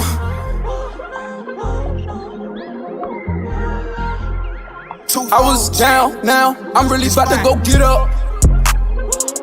10 rounds, now that nigga can't get up. That's what you get when you go fuck with the vision. My money be piling, we don't do division. The feds be watching, I just gotta get up. I was just down, now I'ma get up. Sleeping on me, I bet that they get up. My money was low, but now I'ma get up. Oh, bet that we get up. Pushing this weight, I'm doing sit-ups. I was just dirty, now I got my fit up. Too good for these bitches, I bet they gon' miss us. And I pack a bag if you think that I'm trippin'. I keep this shit brisk like I'm sip Lipton. Even though niggas don't know what to get on. You ain't shit till your niggas go and get on. Get you some pack, go make a flip homes. Yeah, I'm stuck in my bad ways. Niggas always being burnt out, so I dip them all in the ashtray. I don't understand these niggas that just always talking about, yeah, they past ways. I don't understand these bitches always comparing me to they past days. I give a fuck about you, you give a fuck about me. I just be rapping for money, you be rapping for free. Feel like that I rap like a god, the reason they call me a G. I'm against all of these odds. Niggas ain't fucking with me. Never no worries, Hakuna Matata. They say that I'm hot cause the devil with Prada. I'm Soulja Boy first and these niggas gon' follow. Catching no feelings, you catching these hollows. Ride with Rodriguez like I fuck with Rollo. Ain't got no time when I see this Movado. Bet that bitch shine like I'm in Monte Carlo. Looking at me like I done hit the lotto. Counting your last days, get hit up. Talking that trash, hey, on Twitter. Your bitch, she be bad, yeah, I'm with her. When she see me, her face be lit up. Boy, better go ahead and mind your business. I don't go back and forth like tenor. Run this game, I don't get no finna. But we bout to get up. 10 rounds, now that nigga can't get up. That's what you get when you go fuck with the vision. My money be piling, we don't do division. The feds be watching, I just gotta get up. I was just down, now I'ma get up. Sleeping on me, I bet that they get up. My money was low, but now I'ma get up. Oh.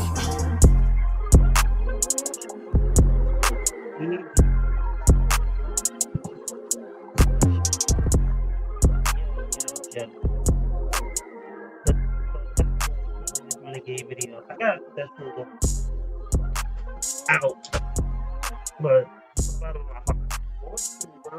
from the bottom of my heart, fuck Spotify. Not the top, all the way to the bottom, so go all the way through. Yeah, go all the way through. And I'm gonna still put this podcast on it. Because I don't care. Jay, I'm all about beef. I go to war for no reason. I'm a Gemini. I just, you know.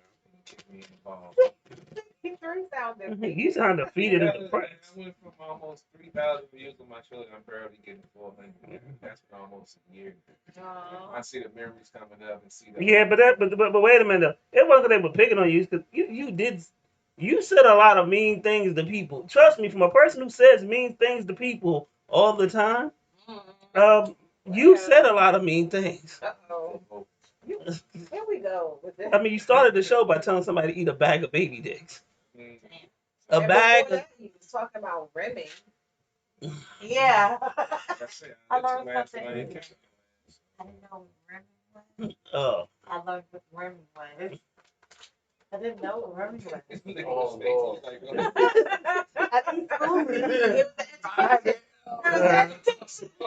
That's how the show started. The mic. We didn't have mic power, and then I hit the button, and it came on at this. What Remy is. We started out the show with education. That's what we do here. We educate on all levels. That's what you do. That's what you You do. decide right. You want to do that.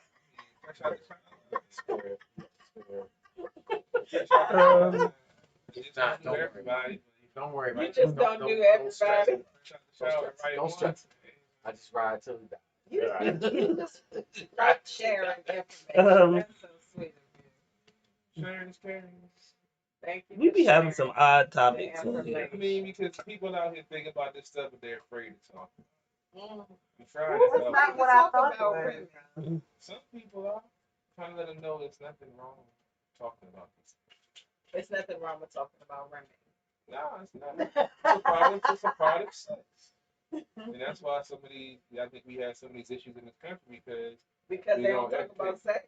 Yeah, you know, No, because they give a name for everything. Everything has they nothing. don't educate They the kids. changed it. They try to sweep it under That the rug, why. and the kids go out there and do it, and that's why some of them end up pregnant or with STDs. So you think all parents should tell their kids about women? So what is the appropriate age that you tell your child about women? Hey son, have you rimmed your girlfriend yet? You want to take it to the next level? I'm gonna tell you right now. If I tried to even think about talking about women to my son, I really feel like, and my son knows I'm crazy. I think he'd hit me. Like real talk, no, he might hit me. Like, listen. And then we gonna have to fight. And somebody, I'm not naming names, gonna end up in the hospital. And guess who fault it's gonna be? CP3.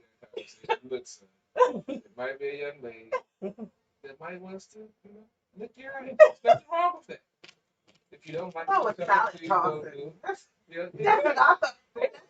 Same thing. That's what I was like. I thought it would be your I salad don't use tossing. jelly or syrup or anything. What?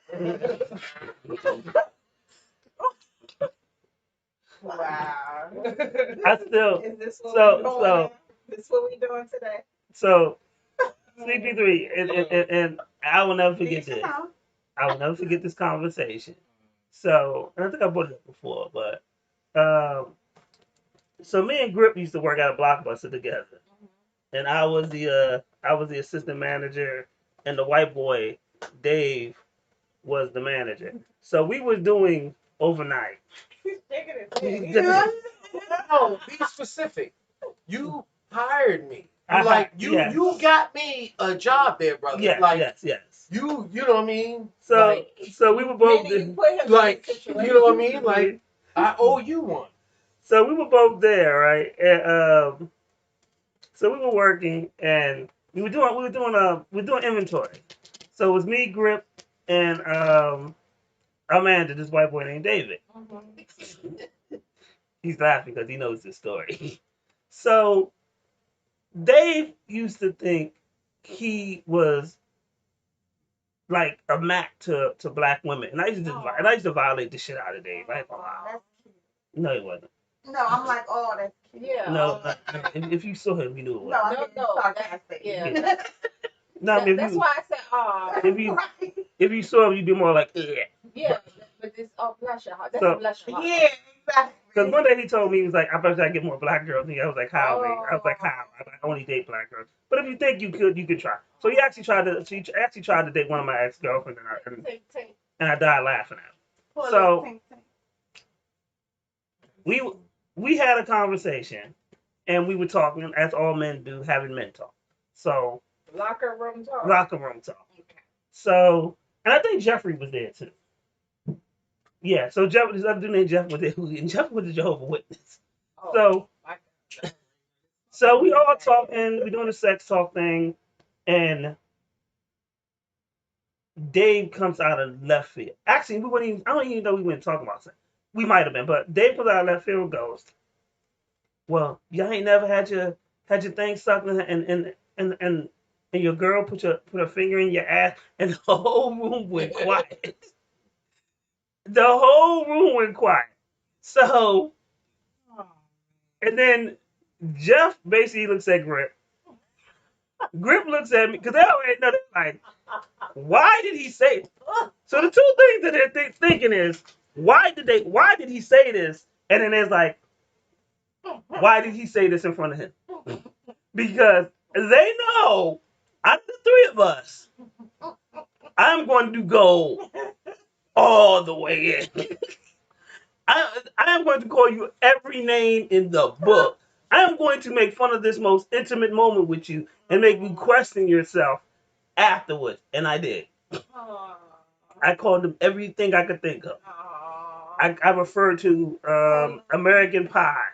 Like when they put the trumpet up to do, I was like, yo, you might as well have her strap on the dildo. Like I said any vile thing that came to mind, and I was probably right. He liked it. If he let her do it, he liked it. No, not necessarily.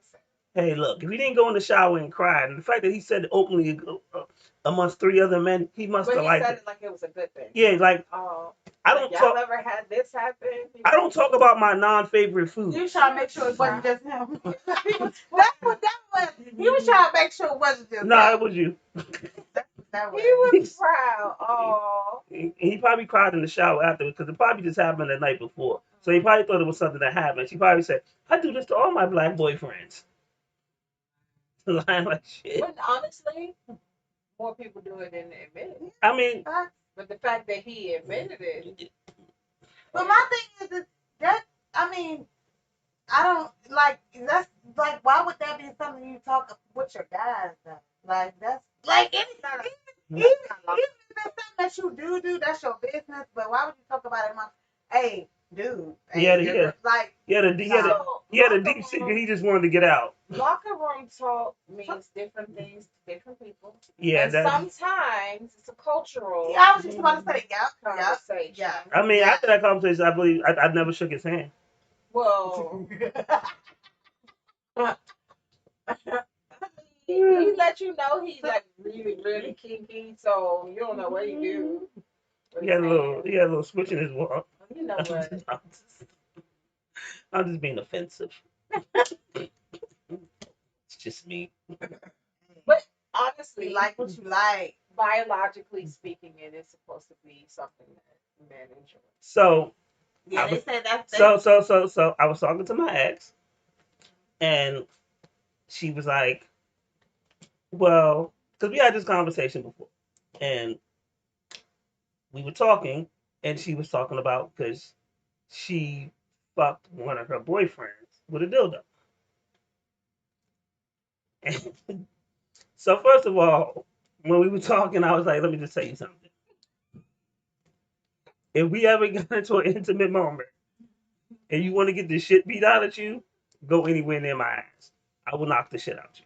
I'm not playing. I don't play. My personal opinion when people, I think it's the whole gender role thing. But and that's real broad. Some people don't care about gender roles. Yeah, I mean, look. If he's cool with it, that is his business. No, but I'm telling her, if we ever in that situation and you want to get hurt. Okay. Yeah. So I'm saying we don't confuse him with me. So when I say biologically speaking, it technically does not require a full-blown dildo to get to where you need to get to. It does not require that to get the experience that men should find enjoyable from that. So you don't need a full-blown dildo to reach that spot. But I know another black girl that That's terrible. we were cool people.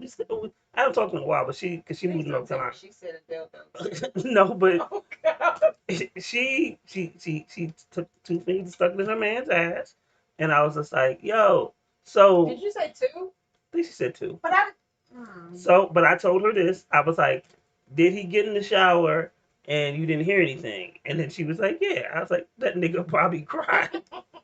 And then I'm a horrible friend. Yes, you are a horrible person. Like you. I have no filter sometimes. I'm complaining about my conversation. My answer. This is really going. So I think it's like women in that position. What if you meet a man that's not with that shit? But, like the reaction that you gonna get. But here's the like, thing. Is this something y'all talk about prior? But no, but you know what I mean? But the thing is, she did it to him, and then she got her homegirl to do it to her baby father, and then. See, and that was a fight. That was. But it became, but that destroyed their relationship eventually. And because you're supposed to have that conversation. And even with her boyfriend, like at that time, he wound up leaving her and cheating on her. And then when she called me about it, she was like, you know, she called the crying. Da, da, da, da, da. And ladies, if you have a male friend like me, and when you call me with this bullshit, I'm gonna tell you the realest shit that you ever heard. Cause I'm be like, wipe the tears off your face, look in the mirror, and it's your fucking fault. Oh my God.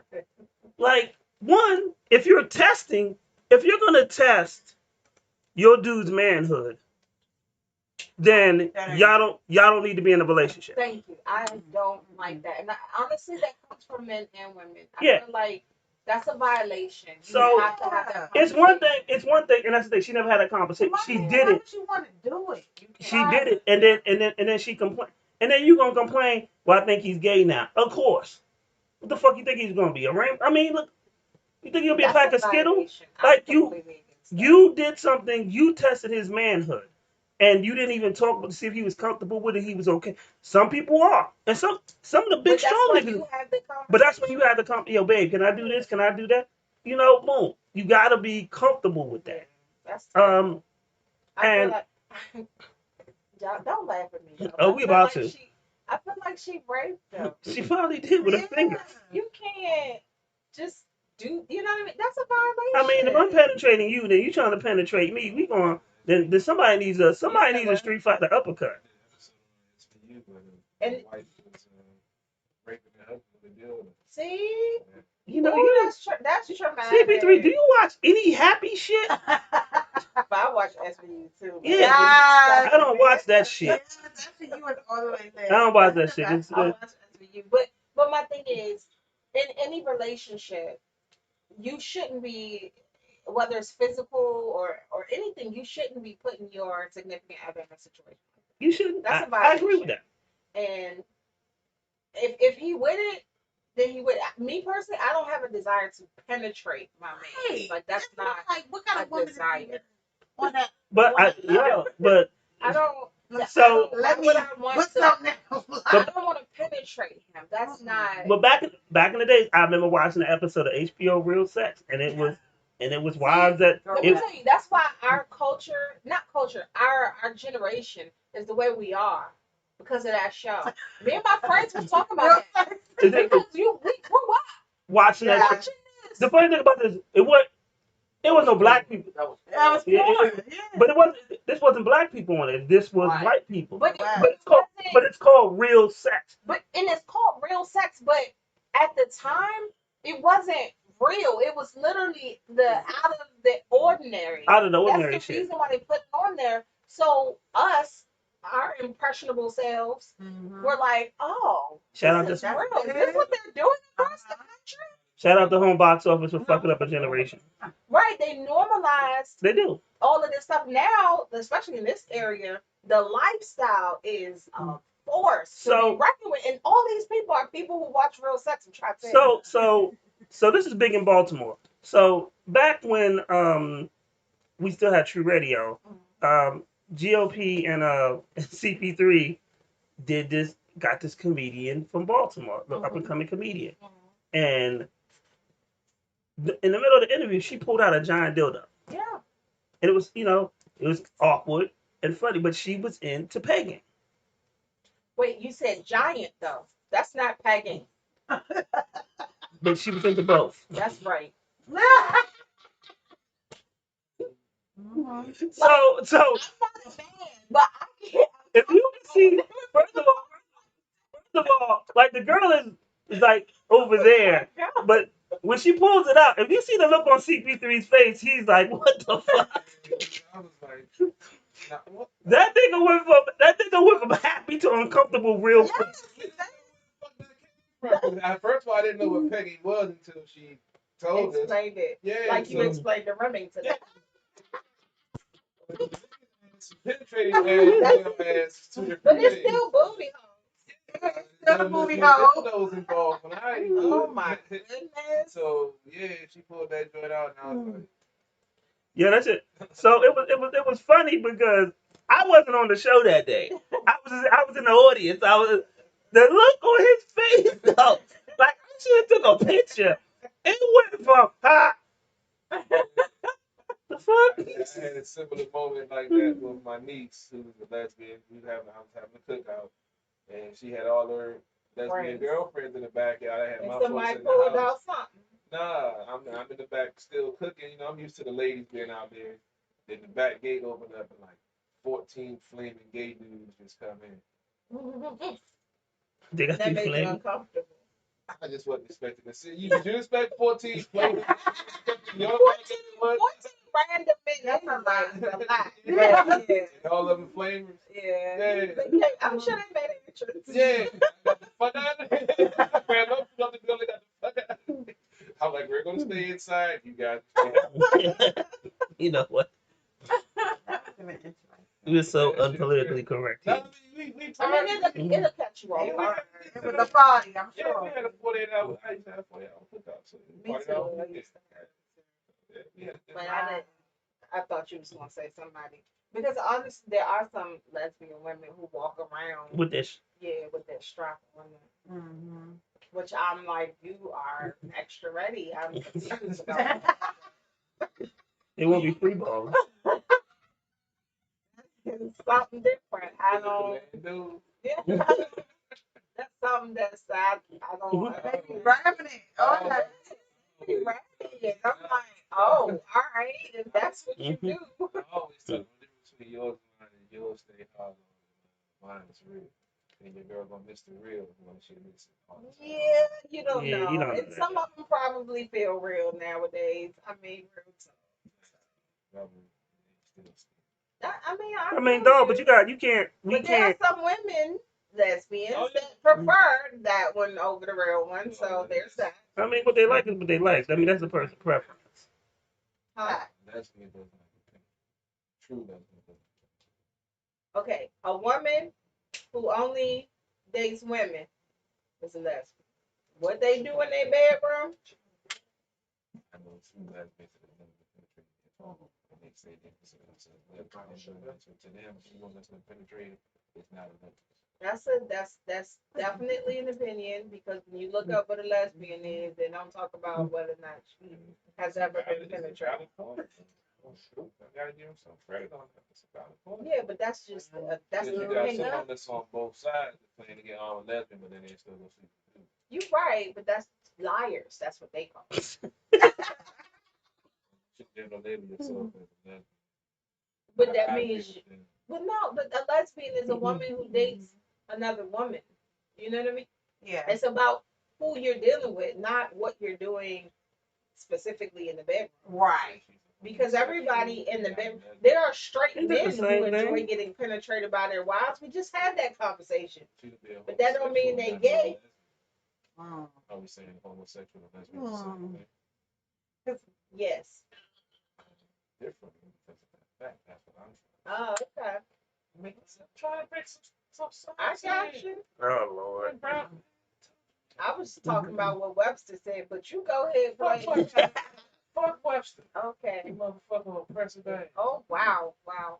White Oh, wow. man's dictionary. We just talking about black power and shit. And Yeah. Well, then, where's the black? Show me the black one, not the direction one on the internet. dictionary, then. I'm sorry, what? Shout out to CP3's favorite magazine growing up, Black Tales. Always a nice black tail. So real quick, This whole show is ratchet. is going. Yeah, it's gonna. Let's see if we can save it. I don't know because I look at one of the hosts and he's a motherfucker. Save this. Ride away. And by one of the hosts I mean me. So Bath and Body Works did some Bama ass shit. Well, that's not, I love that camera. I bet you do, What but they here's do? so they did it's on the At the Bar page. So they did a fake ass African line for Black History Month. Mm-hmm. Yeah. Go ahead. So Let's laugh. like it's like Bath and Body Works from Wakanda. So it's like really bad shit. Mm-hmm. And I ain't never known them to do this and They haven't. Ever.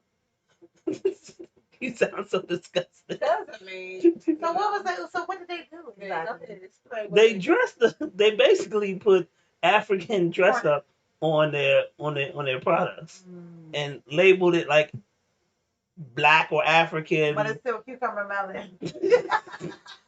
It's still the same white people shit. They just dressed it up in Africa. So they basically put blackface on their products. No, for real. So instead of moonlit path, it was moonlit path down the Nile. No, for real. Lady after that seems so. If you look at her face, she's so like disgusted. it's going on right now, like they have it in stores. Yeah. Wow, I didn't hear about that. They're going to try this capitalism. Here's the thing. So we're in an age where you have a certain group of people who have deemed certain things offensive, That's okay. but it doesn't have anything to do with them. Yeah. Okay, like of course we have the I'm wearing a Washington football team sweatshirt. So when it comes to the Washington football team and the name Redskins, you have a lot of Native Americans that support it. You have some that are against it. But once certain colored people were against it, then we had movement one way or another. And then we have our culture, our society right now. They're so sensitive, but they're sensitive about other people's struggle. Yeah. You know what I mean? Like, if somebody came to me referencing my complexion or my hair or something like that, a Caucasian woman off to the side might step in because she heard that, she should be woke, right? And she may jump in and say, that's offensive, but I'm not offended. Yeah.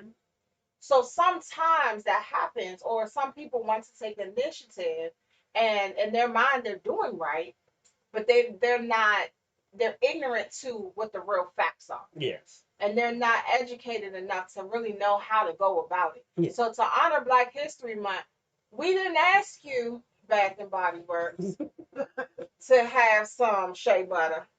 We didn't ask you to get your ingredients from the Congo for 1 month.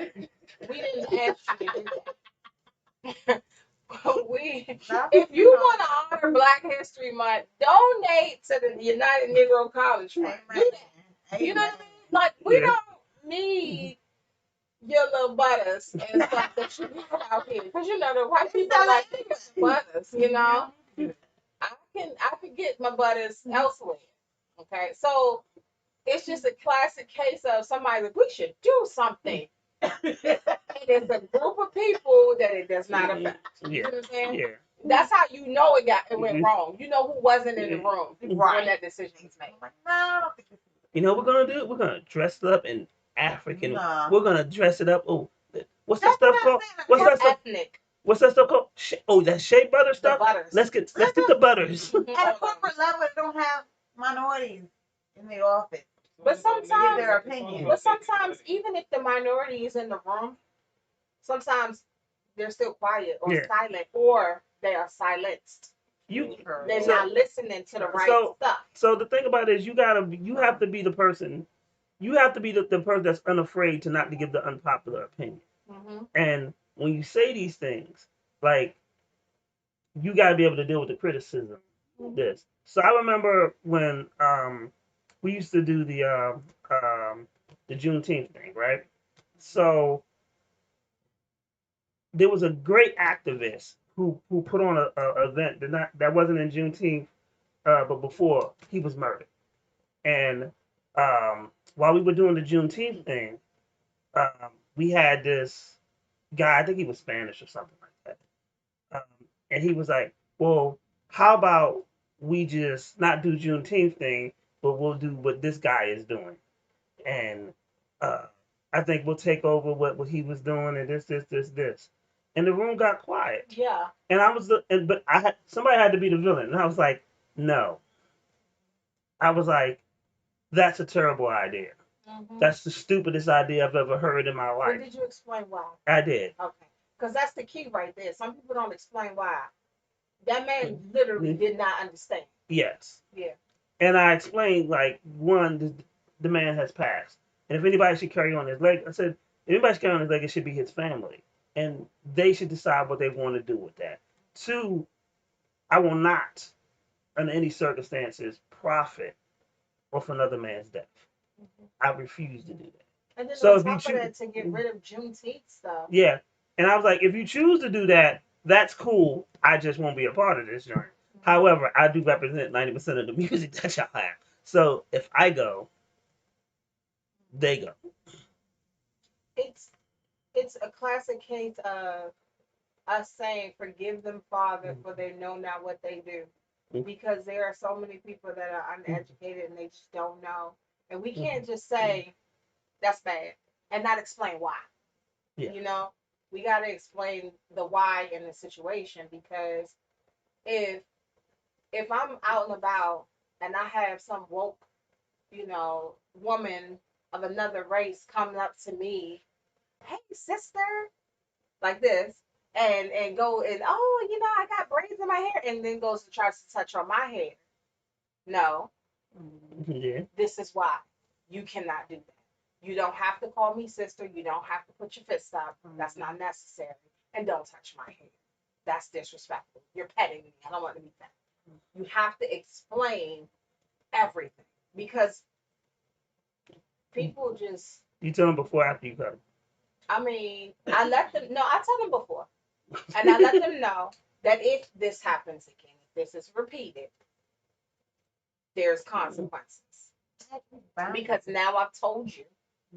And if you do it again, that's disrespectful. I agree with you 100%. That is because people only know from their own experiences. Yeah. People are afraid to go outside of their own boxes. They're afraid to hear different people's opinions that might, tell them that their opinion is wrong. So they're used to being around the same like-minded people.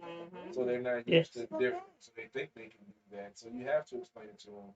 And, like I said, I used to, get upset, but then I realized that you can't get upset at them for their ignorance. You want to try to educate them, because that's the only way you can get rid of the prejudice, because it's what? They're prejudging off of what they don't know. So you can't just yell and cuss and fuss at them and, call them stupid or ignorant and not educate them, and then they're just going to be stupid and ignorant doing the same thing somewhere else, and they want to come across the wrong person.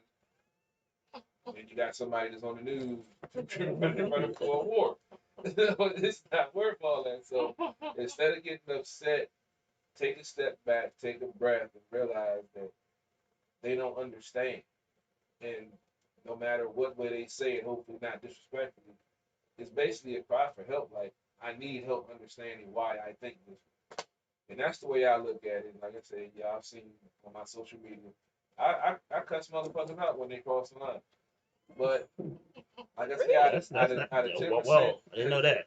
Out of 10% of those, I'd say about 15% of those conversations with folks that we started out just insulting each other, we became friends.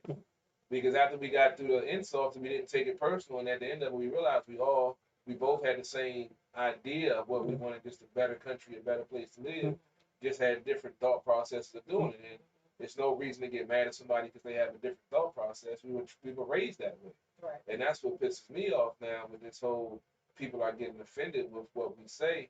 We were told as long as they don't put their hands on you, fuck it. But now when somebody says something that hurts your feelings, now you got to be offended and it needs to come down. They need to be fired. What the fuck? Everybody is going to agree. You aren't going to agree with everybody what they say, and they're not going to agree with you. Why the fuck do you think somebody should lose their job or that is because they hurt your little feelings? Fuck your feelings. It's life. Life's going to fuck you more than somebody else's feelings. And it's just like opinions, it's like assholes. Everyone you don't put your hands on me. I don't give a fuck. But you know that this country is literally run by the people whose parents argue that all the kids should get a trophy. Yeah, that's who the country is run by. That's the reason why we're dealing with this. Yeah, and I coach. We lost. I broke the motherfucking trophy. Y'all ain't getting shit. Y'all lost. Fuck that. You broke the trophy. All right, John Kreese. Participation. You should have been on the Black Karate Kid. You are. Nigga. John Kreese. No, He broke the second place trophy. You broke the trophies though? You was a heartless little motherfucker. come to winning and coaching, baby, ain't no second place, man. There is a second place. I just don't agree with the participation trophy. I The disagree first, with that. second, and third. Is it your first or your last? I think when you take the value of striving to be better, um, it decreases the value of people of wanting to do that. Right. So if I don't have nothing to, if you're telling me whether I come in first, second, last, or third, um, I'm going to get the same trophy and the same gratitude, then what is the point?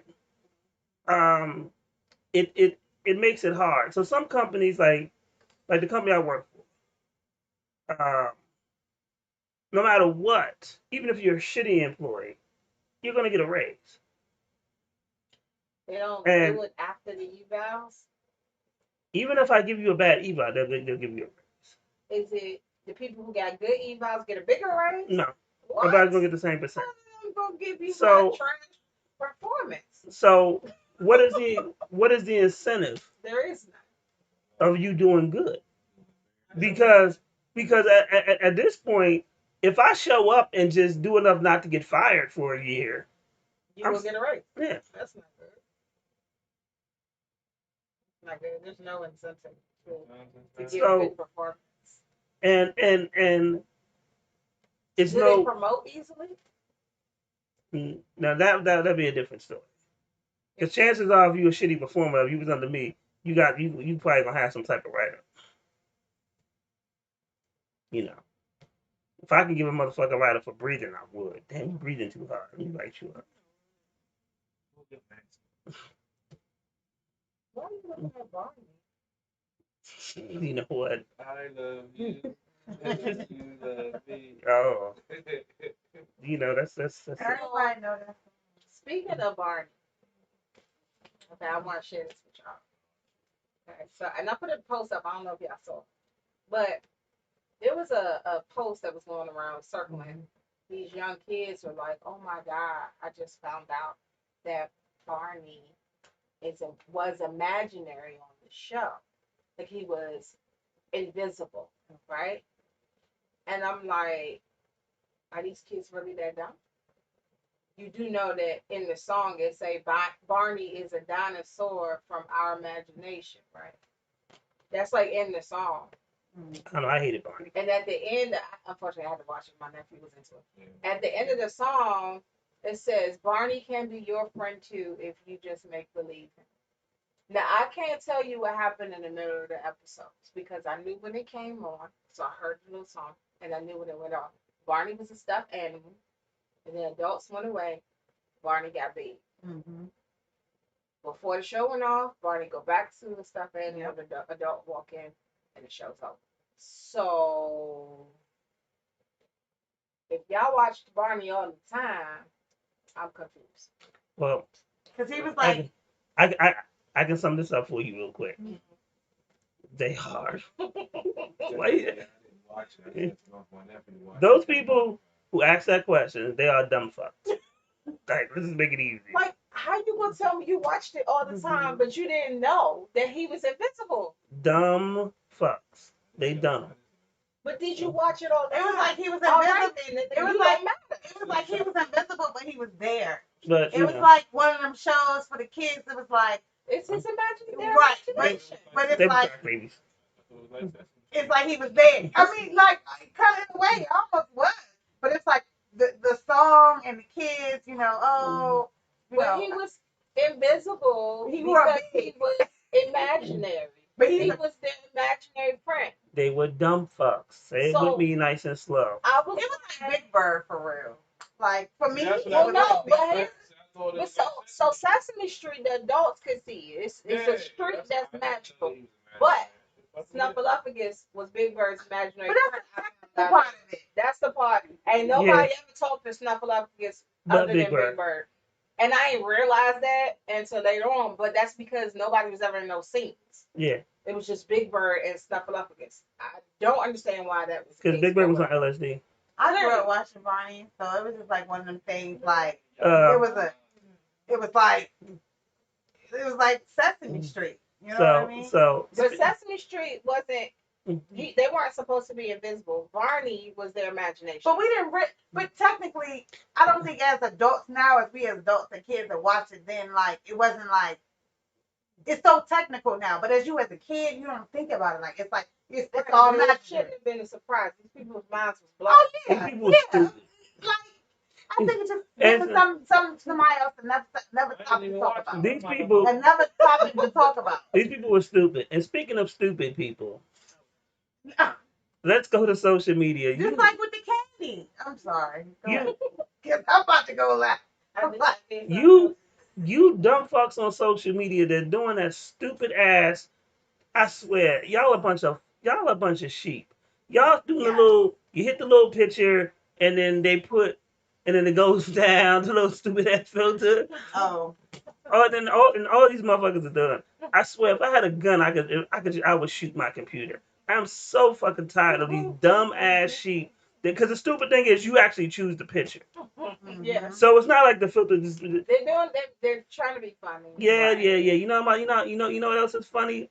A train wreck. Yeah, that's real hilarious too.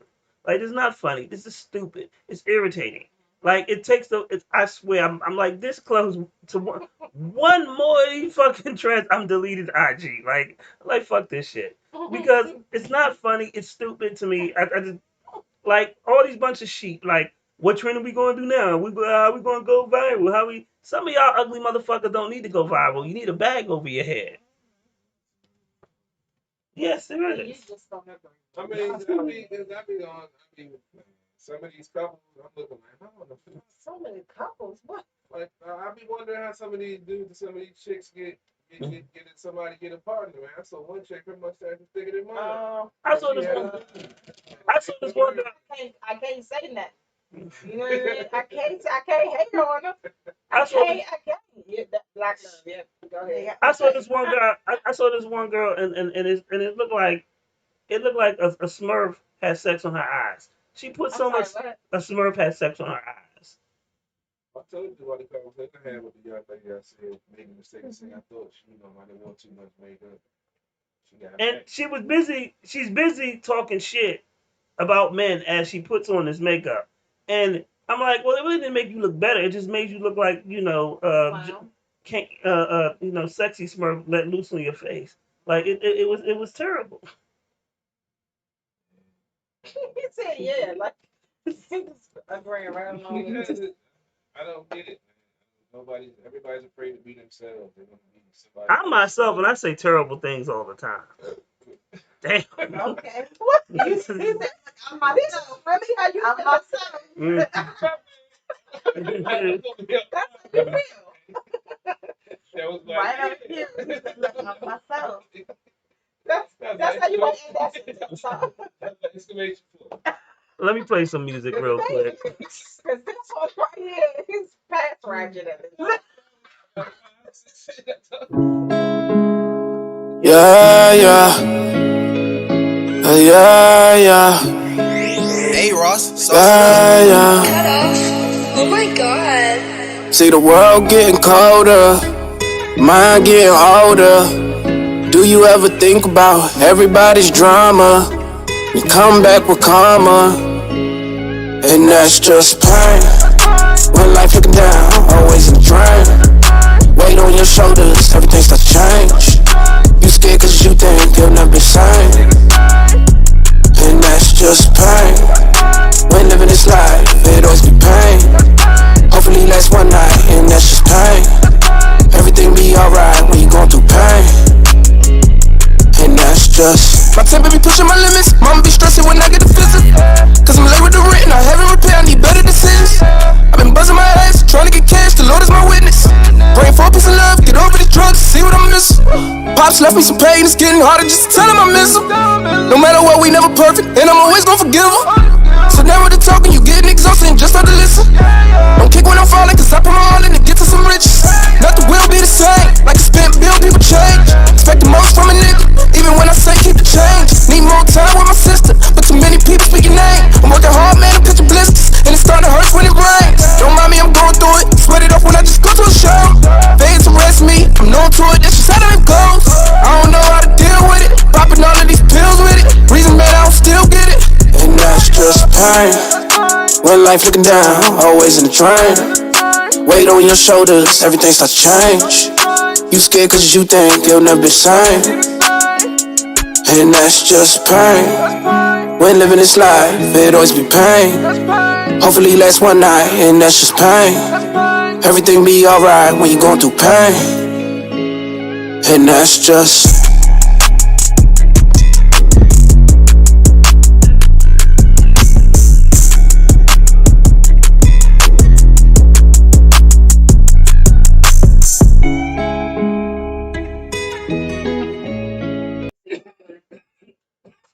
Look at you dying on this motherfucker. Coughing, he burping. Don't get the farting over here, because I ain't got time for you today.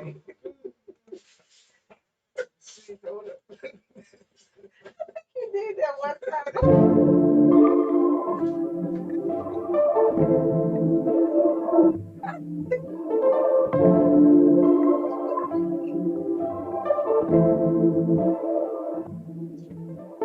Tell me all your secrets, I've been dying to know.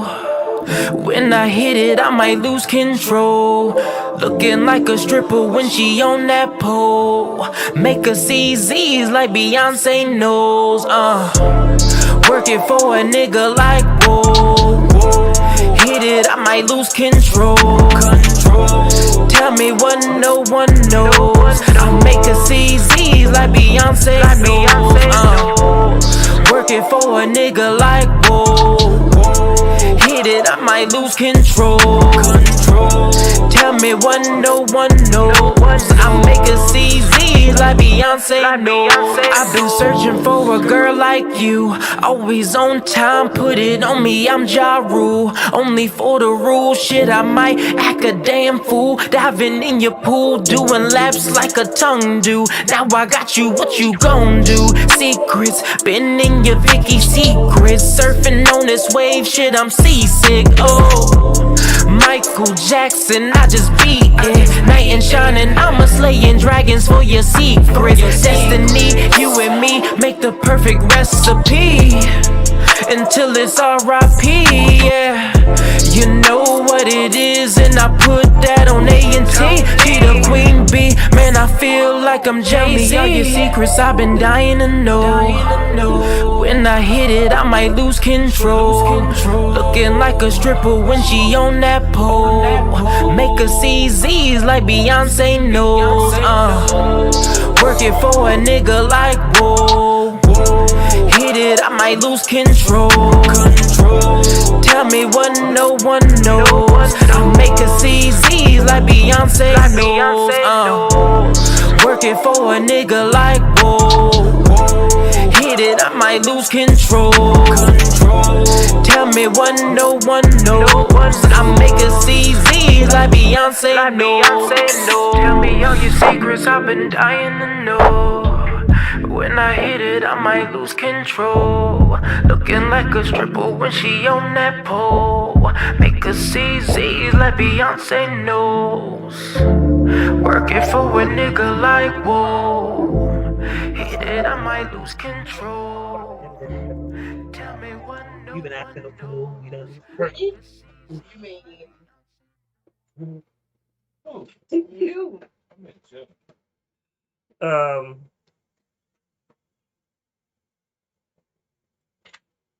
Basically, What you but say?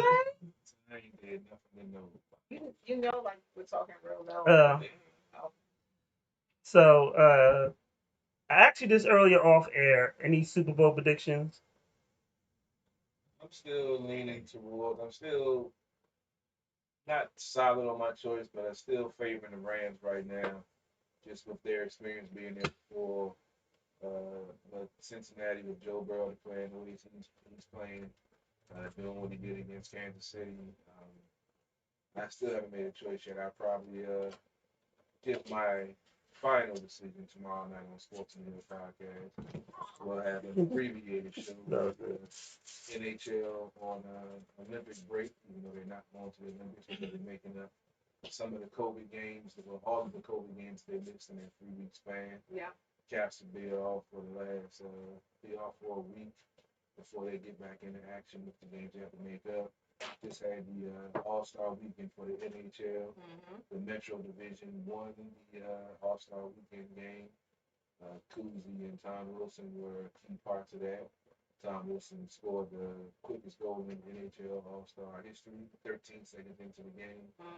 And Capitals looking to get back into winning ways. They're currently in fourth in the East. Like I said, this is the Olympic break, which is tied in with the All-Star break. So they got some time to get some things together. Hopefully get some players back healthy. Mantle's been out for a long time. I forgot he was on the team. He had shoulder surgery back in like October.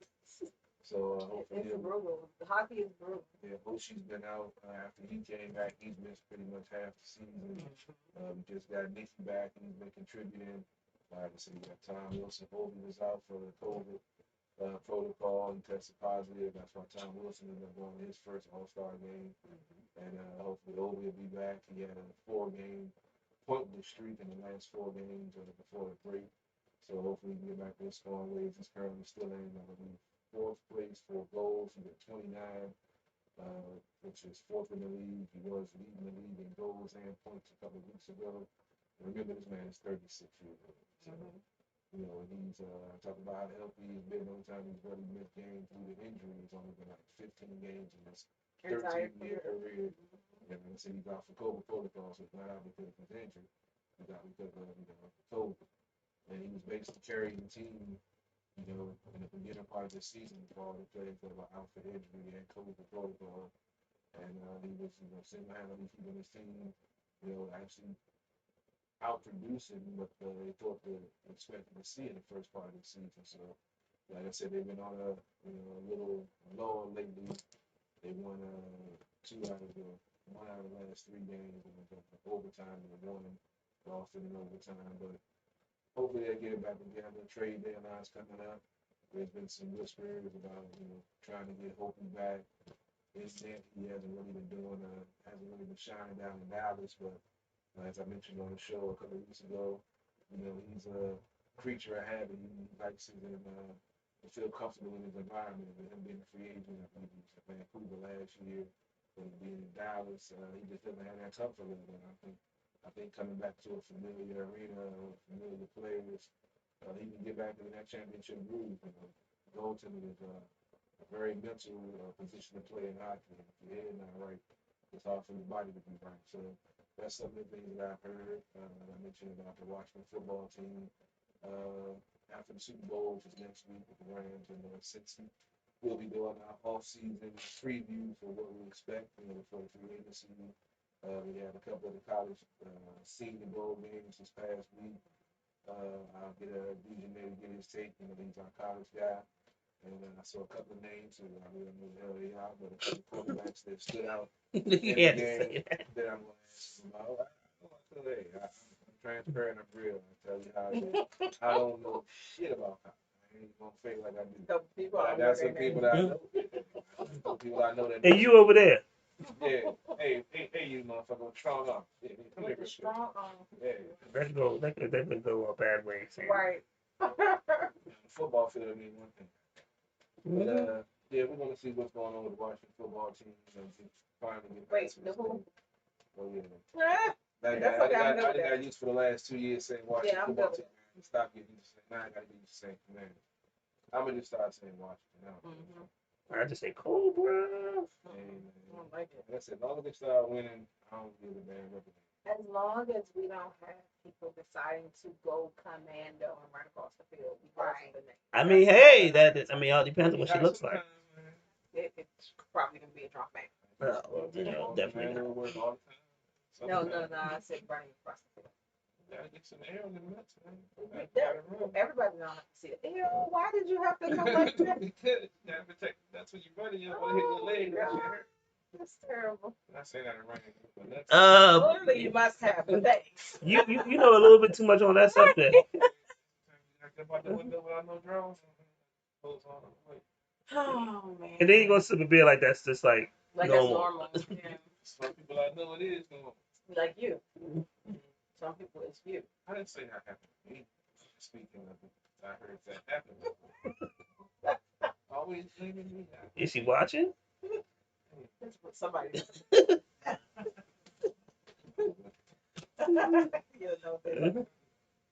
Well, I think they both gonna lose in the Super Bowl. Damn. That's what I hope. It's gonna be a very interesting. They can both lose. I've never not cared so much about a football game.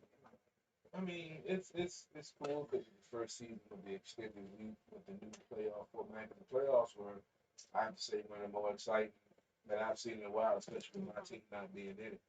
And I actually was watching all the games. And I think the Super Bowl is gonna be dry, and the playoffs will be much better. No, I really can't, because the Rams have a high scoring offense. Cincinnati showed that they can be a high scoring offense.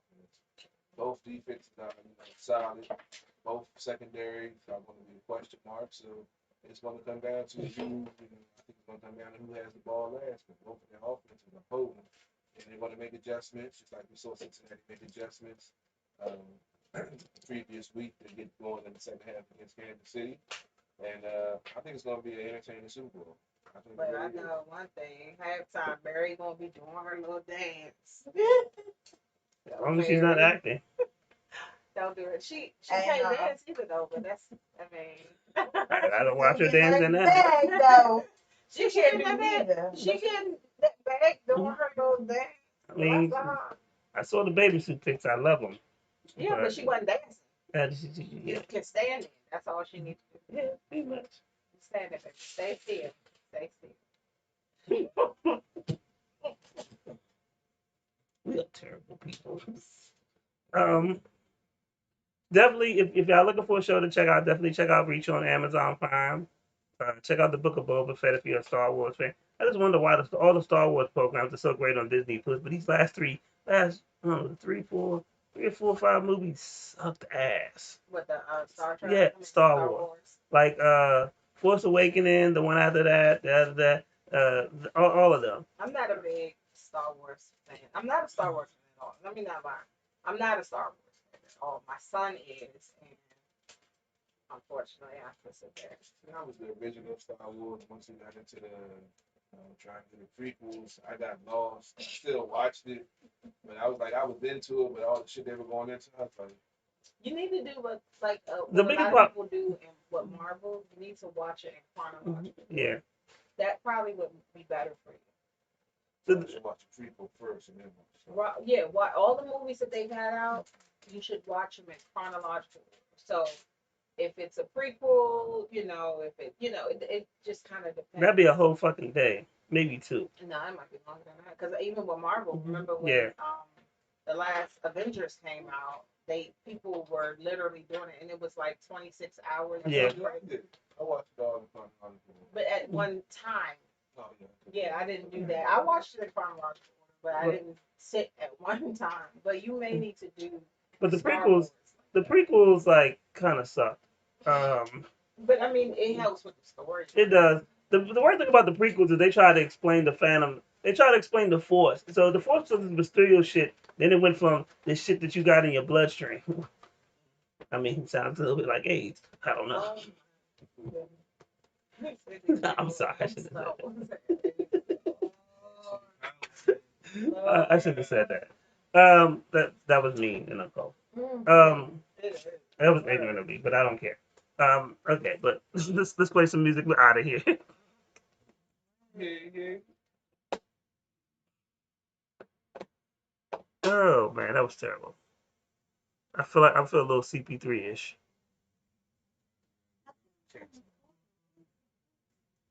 I saw him sing. CP3 phone on. Oh. Uh-oh, that girl is calling. Yes, honey. She's like,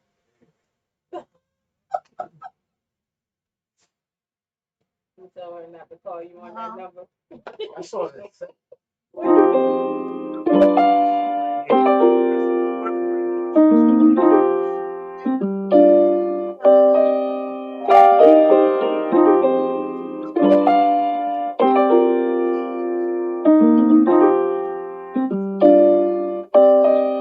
You don't really know about me, I don't really know about you. When they ask what do it takes, I say it takes two. How you ever gon' doubt me? It was never really about me. When they ask what does it takes, I say it takes two. Fussing and arguing every night. I knew you left cause you ain't right. Treating you well, I pay the price. Now you doing it out of spite. But you always think I need to be comfort. When you walk away and I just need a convo. When you hit me up and I was dead pronto. I guess both egos can't fit in the condo. All these games that you play with me, and watch what you say to me. What you said all at first, it was fake to me. Tryna get me on my mode, you ain't changing me. You coulda had what she had. Searching for love, but it's all in my bag. Sorry he started you and fucked up your past. I knew from the start that shit wouldn't last. But I don't think I'm the one that's gon' wait on you. It's only me and you, I don't really care what they gon' do. I guess this what this makes you. Counting all the wrongs it takes to. You don't really know about me, I don't really know about you. When they ask what do it takes, I say it takes two. How you ever gon' doubt me? It was never really about me. When they ask what does it takes, I say it takes two.